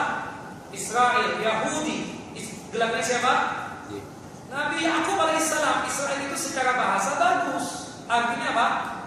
Abdullah. Yahudi artinya apa? Orang yang bertaubat. Tapi bukan berarti nanti kita memberikan nama anak laki-laki kita Israel atau Yahudi. Kenapa? Karena artinya bagus. Cuma sudah penilaian umum manusia, khususnya kaum muslimin, Israel dan Yahudi itu adalah orang yang sangat tidak berperi kemanusiaan, yang sangat zalim kepada Allah, zalim kepada nabi-nabi mereka, dan zalim kepada manusia secara umumnya. Maka kita tidak boleh memberikan nama anak kita Israel atau Yakub. Makanya Allah mengatakan dalam Al-Quran, Ya Bani Israel adkuru ni'mati allati an'amtu alaikum wa anni faddaltukum 'alal 'alamin. Ya Bani Israel, wahai keturunan Israel, siapa itu? Nabi Yakub alaihissalam. Wahai keturunan Nabi Yakub alaihissalam, yang digelar sekarang Israel atau Yakub. Nah, artinya dari keturunan Ibrahim alaihissalam, nabi-nabi dari Bani Israel pun juga keturunan dari Nabi Ibrahim. Nabi-nabi dari bangsa Arab, khususnya Nabi Muhammad SAW, adalah keturunan dari Nabi Allah Ibrahim alaihissalam. Makanya Allah Subhanahu wa taala menjelaskan tentang bagaimana ketauhidan seorang Nabi Allah Ibrahim alaihissalam. Disebutkan lagi kata-kata qanitan lillah, maksudnya kata para ulama di sini disebutkan salah satunya lah wal musalli idza qala qiyamuhu aw ruku'uhu aw sujuduhu fa huwa qanit. Orang dianggap taat kepada Allah salah satunya melaksanakan sholatnya itu panjang, berdirinya, rukunya juga lama, sujudnya juga lama. Disebutnya apa? qanitun lillah. Itu bahasa Arab. Karena melakukan ketaatan. Kita lihat dalam firman Allah dalam surah Az-Zumar ayat yang ke-9. Amman huwa qanitun ana al-laili sajidan wa qa'iman yahdharul akhirata wa yarju rahmata rabbi. Apakah kamu wahai orang-orang yang musyrik, kalian ini lebih beruntung, ya, ataukah orang-orang yang beribadah sepanjang malam, ana al-lail, mereka melakukan sujud dan mereka berdiri untuk dikarenakan takut akan azab di akhirat kelak, dan mereka betul-betul mengharapkan rahmat Allah Subhanahu wa taala. Maksudnya di sini tidak lain adalah sebagai seorang yang qanit. Qanit itu adalah seseorang yang taat kepada Allah Jalla Jalaluhu. Makanya laki-laki dikatakan qanit, memberikan nama anak. Kalau perempuan qanitah. Pernah dengar anak perempuan namanya qanitah? Itu artinya adalah perempuan yang bertakwa, yang taat kepada Allah Jalla Jalaluhu. Qanitah, ya. Itu adalah perempuan yang taat kepada Allah Jalla Jalaluhu. Kemudian disebutkan dalam firman Allah Subhanahu wa taala yang lain, ya, tentang masalah bagaimana ketauhidan Nabi Allah Ibrahim alaihissalam, ya, disebutkan di dalam di sini ayat dalam Al-Qur'an, qad kanat lakum uswatun hasanatun fi Ibrahim walladzina ma'ahu. Dan telah ada pada Nabi Allah Ibrahim alaihissalam dan juga orang-orang bersamanya bisa dijadikan sebagai uswatun hasanah, dijadikan sebagai suri tauladan, bagaimana Nabi Allah Ibrahim alaihissalam mentauhidkan Allah Jalla Jalaluhu, yang dimana salah satu daripada perkataan Nabi Allah Ibrahim alaihissalam itu dengan perkataan seperti ini. Idza qalu liqaumihim, ya, mereka berkata untuk kaumnya, inna bura'a'u minkum wa mimma ta'buduna min dunillah. Kata Ibrahim dan kaumnya yang ikut dengan Nabi Allah Ibrahim alaihissalam, yang menjadi pengikutnya Nabi Allah Ibrahim alaihissalam, yang beriman kepada Allah Jalla Jalaluhu, mentauhidkan Allah, mereka berkata kepada kaumnya yang masih musyrikin, kami berlepas diri dari kalian, dan kami berlepas diri dari apa yang kalian sembah selain Allah Jalla Jalaluhu, dan kami pun kafarna bikum wa bada bainakum wa bada bainana wa bainakumul adawah wal baghdha abadan hatta tu'minu billahi wahdah. Bahwasanya kami pun mengkafirkan, mengingkari apa yang kalian sembah ini semua, dan berhubung kita berbeda, kami hanya menyembah Allah Jalla Jalaluhu, ya, sebagai Tuhan satu-satunya yang pantas untuk disembah, sedangkan berhala-berhala yang kalian sembah ini tidak pantas untuk disembah. Di situ membuat kita berbeda, sehingga muncullah permusuhan, kebencian dan permusuhan akan hilang hatta tu'minu billahi wahdah. Jika kalian betul-betul mengimani Allah Jalla Jalaluhu sebagai Tuhan kalian, baru tidak ada permusuhan. Nah, ini betul-betul ditampakkan oleh Nabi Allah Ibrahim alaihissalam kepada Namrud, bahkan kepada ayahnya, ya, kepada ayahnya. Subhanallah, yang paling protes Nabi Allah Ibrahim alaihissalam untuk berdakwah, hanya menyembah Allah Jalla Jalaluhu. Siapa? Ayahnya, yang bernama Azar, bukan Azhar, ya, Azar, ya. Karena Azar ini adalah seseorang yang membuat patung berhala itu. Bayangkan, patung dibuat oleh manusia, oleh makhluk yang akan menyembahnya. Bayangkan seperti ini. Na'udzubillah, hilangnya akal sehat, tidak waras, gila ini. Menyembah sesuatu yang dia buat sendiri. Makanya umat itu kadang ketawa sendirian. Ditanya oleh sahabatnya, kenapa antum ini ketawa sendirian? saja waktu kita masih musyrik kata dia. Kenapa? Saya dulu biasa kalau bikin patung-patungan berhala-berhalaan itu dari tepung terigu. Untuk bikin apa? Bikin berhala, dibentukkan. Ada kan kue-kue sekarang dari model-model kayak bentuk-bentuk orang orang-orang kalau anak-anak kecil itu apa misalnya yang jadi favoritnya mereka apa misalnya itu kan dibentuk berbagai macam hal. Ya, ada bentuk manusia dan seterusnya. Kata Umar bin Khattab, kami bentuk patung nih seperti Uzza, Lata, Mana dan seterusnya. Kalau kami lagi asyik kan kami sembah mereka itu. Tapi kalau kami lapar, kami makanin satu-satu copot itu tangannya, ya, kemudian jari jemarinya, kemudian telinganya, kemudian matanya. Itu yang membuat aku ketawa kata Umar bin Khattab. Bahlul banget dulu ya. Kan ibarat kata begitu. Ya Allah, bahlul banget. Nah, mereka ini bahlul semuanya. Kalau berkaitan dengan masalah penyembahan selain Allah itu kita katakan bahlul. Kenapa? Karena menyembah sesuatu yang tidak bisa untuk memberikan manfaat dan tidak bisa untuk mencegah malapetaka sama sekali. Subhanallah.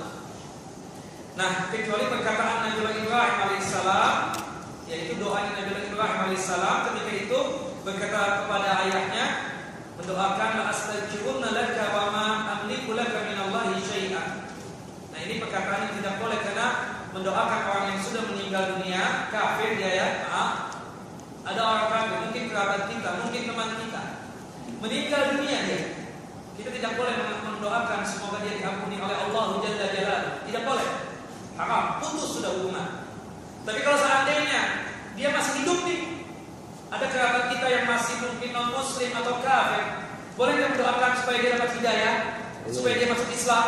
Boleh banget. Yang tidak boleh maksudnya pada ayat ini tidak lain adalah berkaitan orang kafir, musyrik meninggal dunia.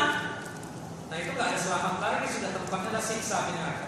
Tidak ada ampunan lagi dan kita tidak bisa mendoakan. Makanya oleh sebab itu, Bapak dan Ibu, ikhwan dan akhwat, dari sekarang inilah kita tersebut banyak mendoakan, banyak mendakwahkan Islam ini kepada keluarga kita, saudara-saudara kita yang mungkin masih kafir, agar mereka tersebut juga nanti akan merasakan nikmatnya iman, bil khususnya di akhirat kelak. Karena surga itu hanya dihuni oleh orang-orang yang Islam atau yang beriman kepada Allah Jalla Jalaluhu. Tapi bisa sampai jam berapa? 12. Nah, 12 sampai setengah 12 kan? Setengah 12. Setengah 12. Ya, tapi ada pertanyaan? Karena hampir setengah 12. Silakan Bapak, Ibu, nanti kita lanjutkan bulan depan insyaallah.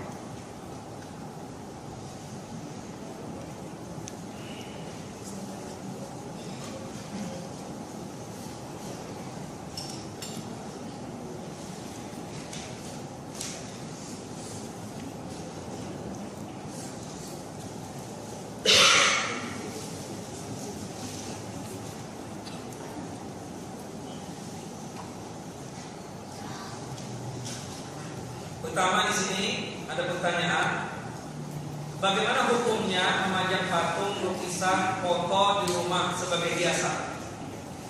Yang pertama, Bapak Ibu yang dimuliakan Allah Subhanahu wa taala, ada satu hadis Nabi sallallahu alaihi wasallam yang melarang kita untuk membuat patung khususnya makhluk yang bernyawa.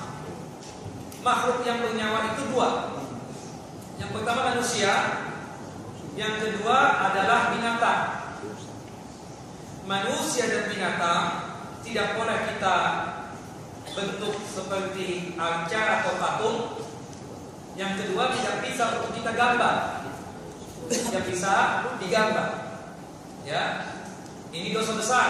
Sampai-sampai dalam hadis Nabi SAW mengatakan, asyadun nas adaban yaumil qiyamah al-musawwirun. Paling besarnya dan pedihnya azab nanti di hari kiamat itu yang akan dirasakan oleh al-musawwirun, orang yang membuat patung dan menggambar. Patung apa? Manusia dan binatang. Tapi kalau seandainya menggambar pepohonan, gunung, rumah, ya, berhubung kita arsitek misalnya, boleh tidak? Boleh. Yang tidak boleh apa? Cuma dua, manusia dan binatang. Dan tidak boleh juga dipajang di rumah. Termasuk juga foto perkawinan kita. Ini kawinan saya, istri yang pertama, ini istri yang kedua, ini istri yang ketiga, ini istri yang keempat. Ya, oh ini anak dari istri yang pertama, ini anak istri kedua. Enggak boleh. Ya, tidak boleh. Ya cukup ditaruh di album saja sudah, ya kan? Cukup sudah. Kecuali untuk bayinya, untuk penjelasan kenapa dipotong. Oh karena untuk menunjukkan bahwasannya ini loh paspor saya memang masuk ke tempat yang memang aman seterusnya. Atau mungkin berkaitan dengan pajangan-pajangan tersebut pemerintah. Ada one tap misalnya, ISIS misalnya kan? Boleh seperti itu, karena one tap. Ya, seperti itu. Tapi kalau sudah berkaitan tentang masalah diri kita, apalagi berwujud patung kuda ya, atau patung manusia ya, tidak dibolehkan. Tidak dibolehkan. Ya, sebagaimana yang banyak terjadi di Purwakarta ini. Patung aja isinya, tapi kita serang, takut kesurupan kalau keluar dari situ. Karena jin paling suka itu. Jin syaitan paling suka sudah. Allahu Akbar, dan mahal-mahal. Na'udzubillah. Ya. Jadi kita katakan di sini, ya kalau untuk foto kita katakan yang jelas foto itu nggak boleh dipajang. Tapi kalau sekedar untuk apa? Untuk bukti bagian, misalnya kan kita dapat sumbangan nih, korban. Mau nggak mau kan oksigennya minta bukti, dermawannya minta bukti. Kalau disumbang seekor 2 ekor kambing mungkin kan terlalu panik ini penyumbangnya. Tapi kalau sudah 100 ekor sapi, ya, kemudian 1000 kambing, ya perlu bukti dong. Kemana ini kambing-kambing ini? Jangan-jangan dijual atau yang lainnya, perlu bukti seperti itu. Maka tidak menjadi masalah. Atau mungkin masjid ini siapa pengurusnya, atau yayasan ini apa pengurusnya? Tolong dong di foto saya ingin tahu nih kalau ketemu gimana nanti kan? Karena kita di luar negeri, ada di mana misalnya di Saudi. Nah, oh ini si fulan orangnya. Kan seperti itu enak tahu. Tapi kalau saat berkaitan dengan pajak memajang tidak boleh. Bunda Aisyah, Ummul Mukminin Aisyah pernah memiliki hordeng, gambarnya itu kuda bersayap. Rasulullah SAW ketika mau masuk dia jadi masuk. Dikejar oleh Ummul Mukminin, ya Rasulullah ini kan jatahku hari ini. Kata Rasulullah, aku tidak mau masuk ke rumahmu dikarenakan ada gambar ini. Ya, kuda bersayap. Habis apa-apakan ya Rasulullah? Kata Rasulullah, jadikanlah sesuatu yang menghinakan. Akhirnya jadikan sarung bantal dan sekai, dihinakan. Ya, seperti itu boleh. Wallah. Yang jelas, memajang foto, lukisan atau patung kita katakan tidak boleh, haram. Ya, kecuali illa rahman. Kata salam, illa rahman. Rahman itu gambar kecil. Kayak misalnya kan di baju itu ada merek krokodil, merek buaya kan kecil kan, nggak kelihatan itu nggak ada masalah.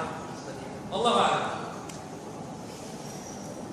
Kemudian bagaimana cara mewujudkan dan merealisasikan secara baik dan benar mentauhidkan Allah, bentuk amalan, sikap dalam keseharian dan saat mengalami masalah. Pertama, kita tiru sebagaimana yang dilakukan oleh Nabi Allah Ibrahim alaihissalam. Yakin Allah sebagai satu-satunya zat yang paling pantas untuk menyembah, yang disembah, dan satu-satunya yang pantas untuk ibadahi. Kemudian dibuktikan dengan lisan dan perbuatan.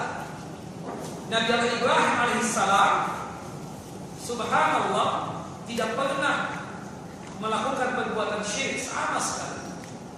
Nah, kita ini meniru Nabi Allah Ibrahim alaihissalam. Segala perbuatan yang berbau kesyirikan kita harus tinggalkan. Termasuk acara-acara 7 bulanan. Itu kan sebenarnya ada bau-bau syirik. Dan itu acara yang tak benar sebenarnya. Paling tidak, kalau misalnya bukan syirik, itu menyelisihi ajaran Nabi SAW. Menyelisih ajaran Nabi SAW. Makanya ada pendeta Hindu di Bali mengatakan, kita ini betul mayoritas di Indonesia ini. Kita ini kan dia minoritas, tapi ajaran kita mayoritas di Indonesia. Kenapa? Karena orang Muslim ini banyak mengikut ajaran kita. Dari berkaitan dengan masalah, apa kalau bahasa Jawanya itu kalau 7 bulanan, ya, donoran apa gitu, saya nggak paham, ya kan? Mau dapat cucu, ya kan? Atau mau dapat anak, nggak ada ini. Nah, kita tegur Ustaznya, Ustaz, nggak boleh. Nah, bukannya dia tinggalkan, dia ubah. Apa bulanan ya yang benar kali ya? Subhanallah. Ya, lari dari mulut buaya ke mulut harimau ini namanya. Gak ada juga. Mau 7 bulanan, 4 bulanan, 3 bulanan, 9 bulanan gak ada. Semuanya dikatakan seperti itu. Nah tujuannya apa? 7 bulanan itu kan kalau yang diajarkan oleh ibu itu supaya anak ini begini, begitu dan seterusnya. Seakan-akan di khusus tersebut sudah bisa memprediksi anak tersebut yang ada pada diri kita sebagai orang tua. Doakan anak tersebut, doakan terus-menerus tentang masalah kebaikan, sehingga anak itu betul-betul nanti menjadi baik. Termasuk juga bau kesyirikan lagi apa? Datang ke kuburan, mencari wangsit, ya, bertawasul dengan ahlul kubur, semua itu kita tinggalkan. Nah itu yang disebut dengan mewujudkan tauhid dalam keseharian kita. Jangan sampai hal-hal yang berbau kesyirikan itu kita tinggalkan. Kalau di sini Lim, ada nomor 4 nggak? Nggak ada. 4 sama 14 ya? 13. Hah? 4 sama 13. Ada kali di sini? Nggak ada Lim ya? Kalau di super di mall-mall itu atau di tempat-tempat yang agak mewahan, ya, itu biasanya nggak ada nomor 4 sama nomor 13. Kenapa tuh Pak? Ya siap. Itu yang sifatnya tersebut mengganggu ketauhidan seseorang. Subhanallah, seakan-akan sial itu karena nomor 4 sama nomor 13. Subhanallah, hak sini. Kalau misalnya ada rumah yang dijual sini nomor 4 gak laku-laku, saya beli. Kalau harganya miring. Apalagi kalau si Ami yang mau beli, ya kan? Lebih enak banget saya. Subhanallah. Tapi masalahnya nomor 4 gak mau deh. Disertifikatnya nomor 4. Kan gak mau orang gak laku-laku karena nomor 4. Waliyahumillah. Si muslim ikut-ikutan. Kenapa gak dibeli? Kan murah nih harganya. Gak deh, nanti kalau gue jual lagi gak laku-laku. Gak laku-laku dia bilang. Subhanallah. Bukan karena keyakinan masalah sialnya, gak laku. Karena dia pikirannya fulus dan fulus saja. Padahal ada saja yang penting nomor 4, nomor 13 dan seterusnya. Nah itu yang kita khawatirkan dalam kehidupan kaum muslimin. Masih ada beberapa yang demikian. Kalau zaman dulu, ya, orang-orang Arab jahiliyah, ya, atau orang-orang masih ada sebagian orang yang punya keyakinan kalau buka toko, kalau misalnya orang yang pertama kali itu orang yang serang yang masuk, oh, ya, jelek banget nih orang ini, itu masuk tokonya, kenapa sial, nggak bakal laku habis ini. Itu zaman dulu tuh seperti itu. Gak tahu zaman sekarang mungkin ya berkaitan dengan nomor 4 dan nomor 13 tadi. Nauzubillah, semuanya itu adalah kesyirikan. Nah itu yang dimaksudkan bagaimana kita menghilangkan itu semua.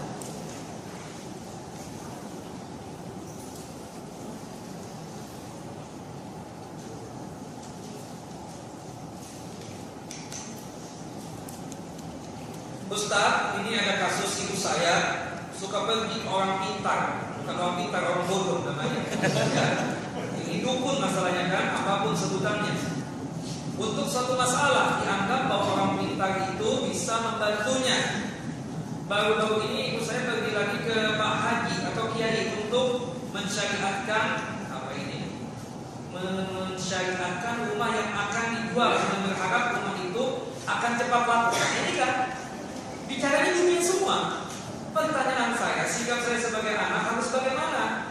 Soalnya kalau saya beritahu itu tidak boleh, ibu saya pasti marah. Nah, itu wajar, seperti kasusnya Ibrahim kepada ayahnya yang bernama Azar tadi itu.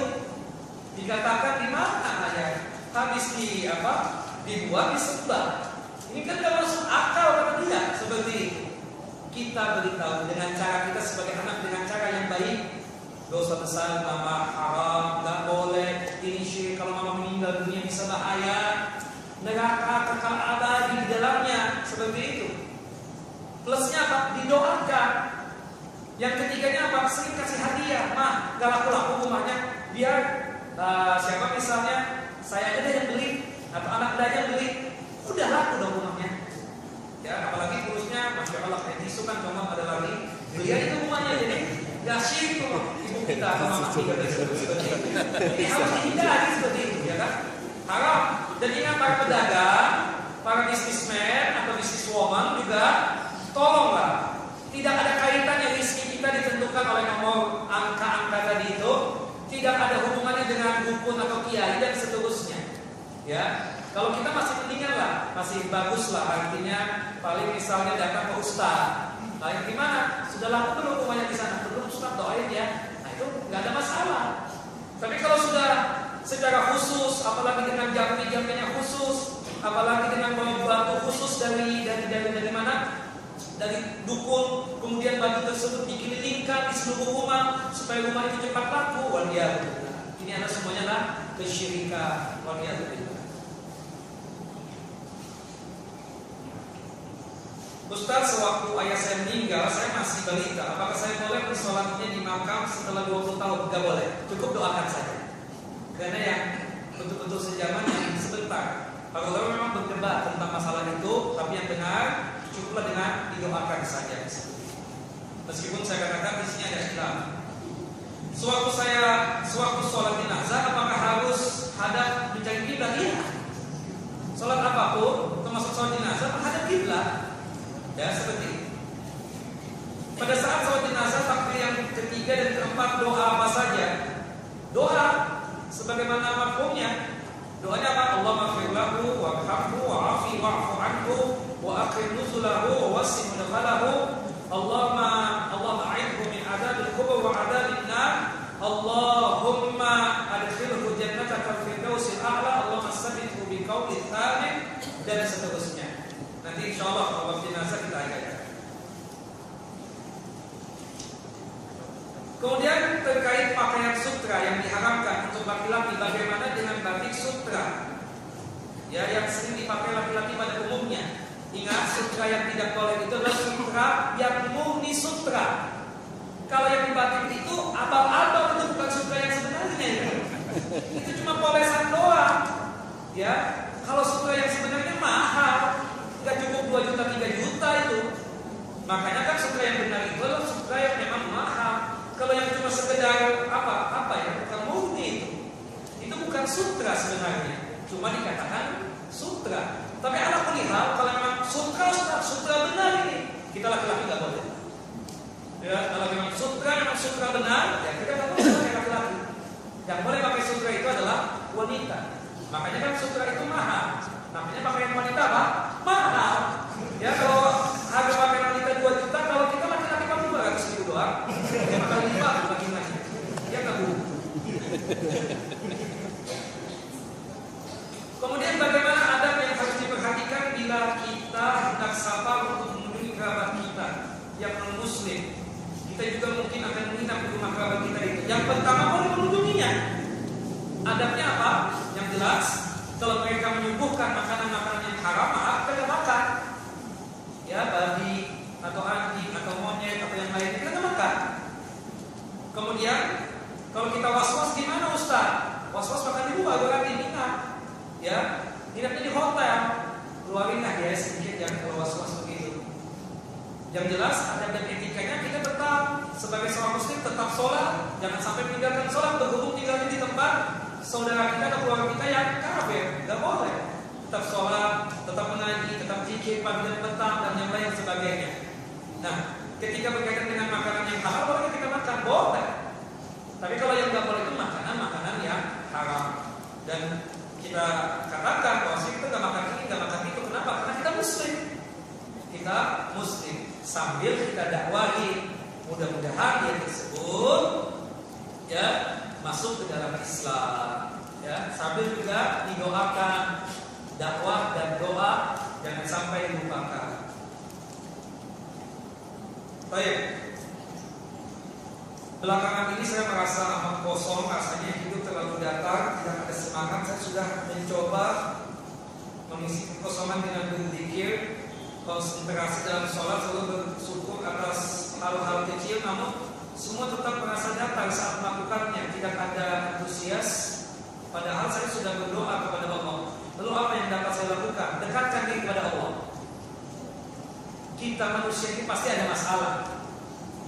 Kata Ustaz, memang Ustaz tidak ada masalah. Mungkin lebih banyak masalahnya.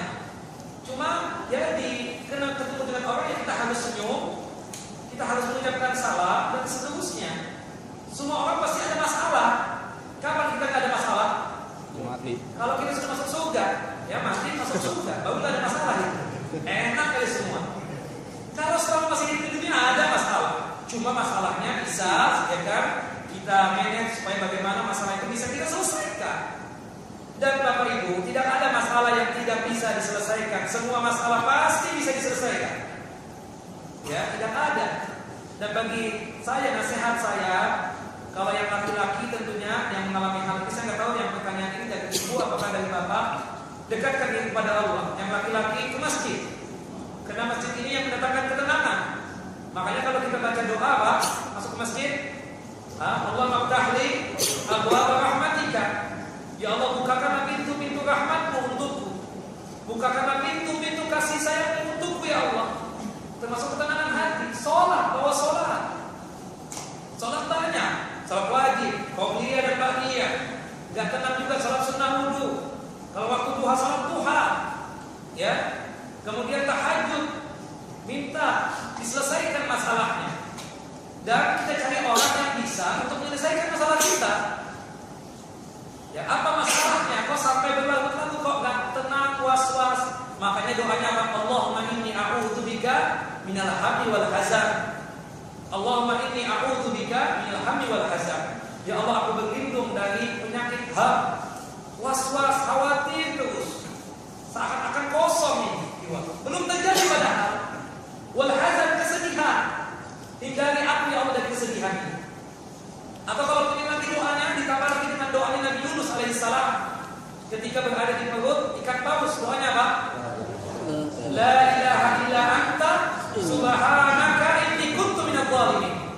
La ilaha illa anta subhanaka inni kuntu minadh dhalimin. Terus kita baca itu. Kata Rasulullah, seorang muslim yang mendapatkan musibah, kekosongan hati atau mungkin mendapatkan kegalauan hati, tidak enak ini untuk menjalankan kehidupan ini, terus dibaca, dipastikan apapun masalahnya, Allah akan hapuskan masalahnya. Allah akan carikan solusinya, keluar daripada masalah tersebut.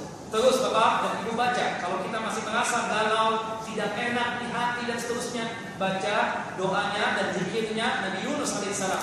La ilaha illa anta subhanaka inni kuntu minadh dhalimin. Terus kalau kita merasa galau, la ilaha illa anta subhanaka inni kuntu minadh dhalimin. Jelas ya? Baik, Bapak-bapak ada pertanyaan? Jam berapa juga? Hampir. Ini mau dibagi-bagiin nih. Pertanyaan. Baik. Tadi kita sudah jelaskan tentang masalah hadis Nabi Sallallahu Alaihi Wasallam berkaitan dengan masalah tauhid dulu.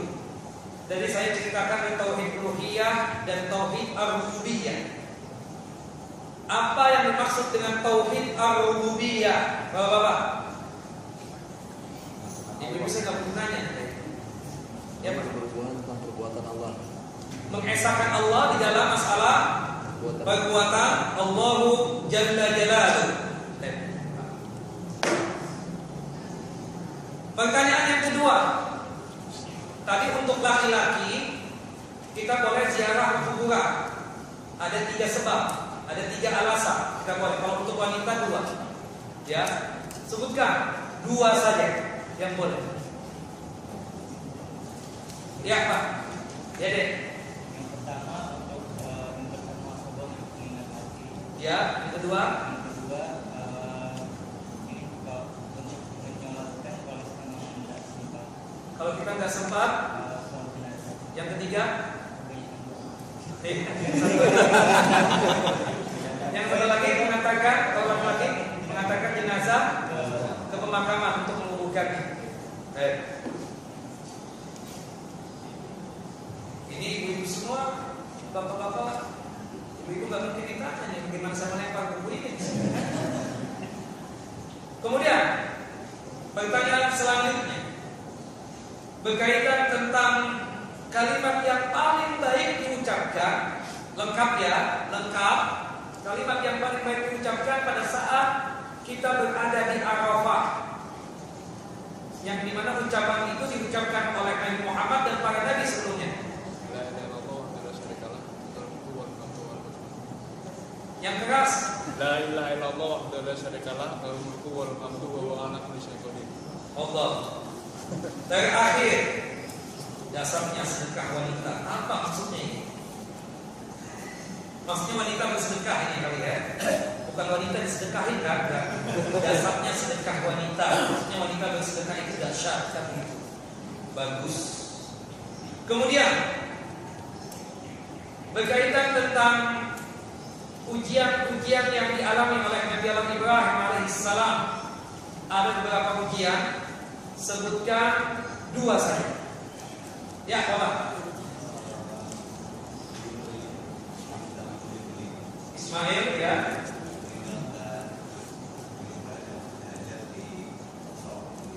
Iya, betul. Baik. Silakan Bapak.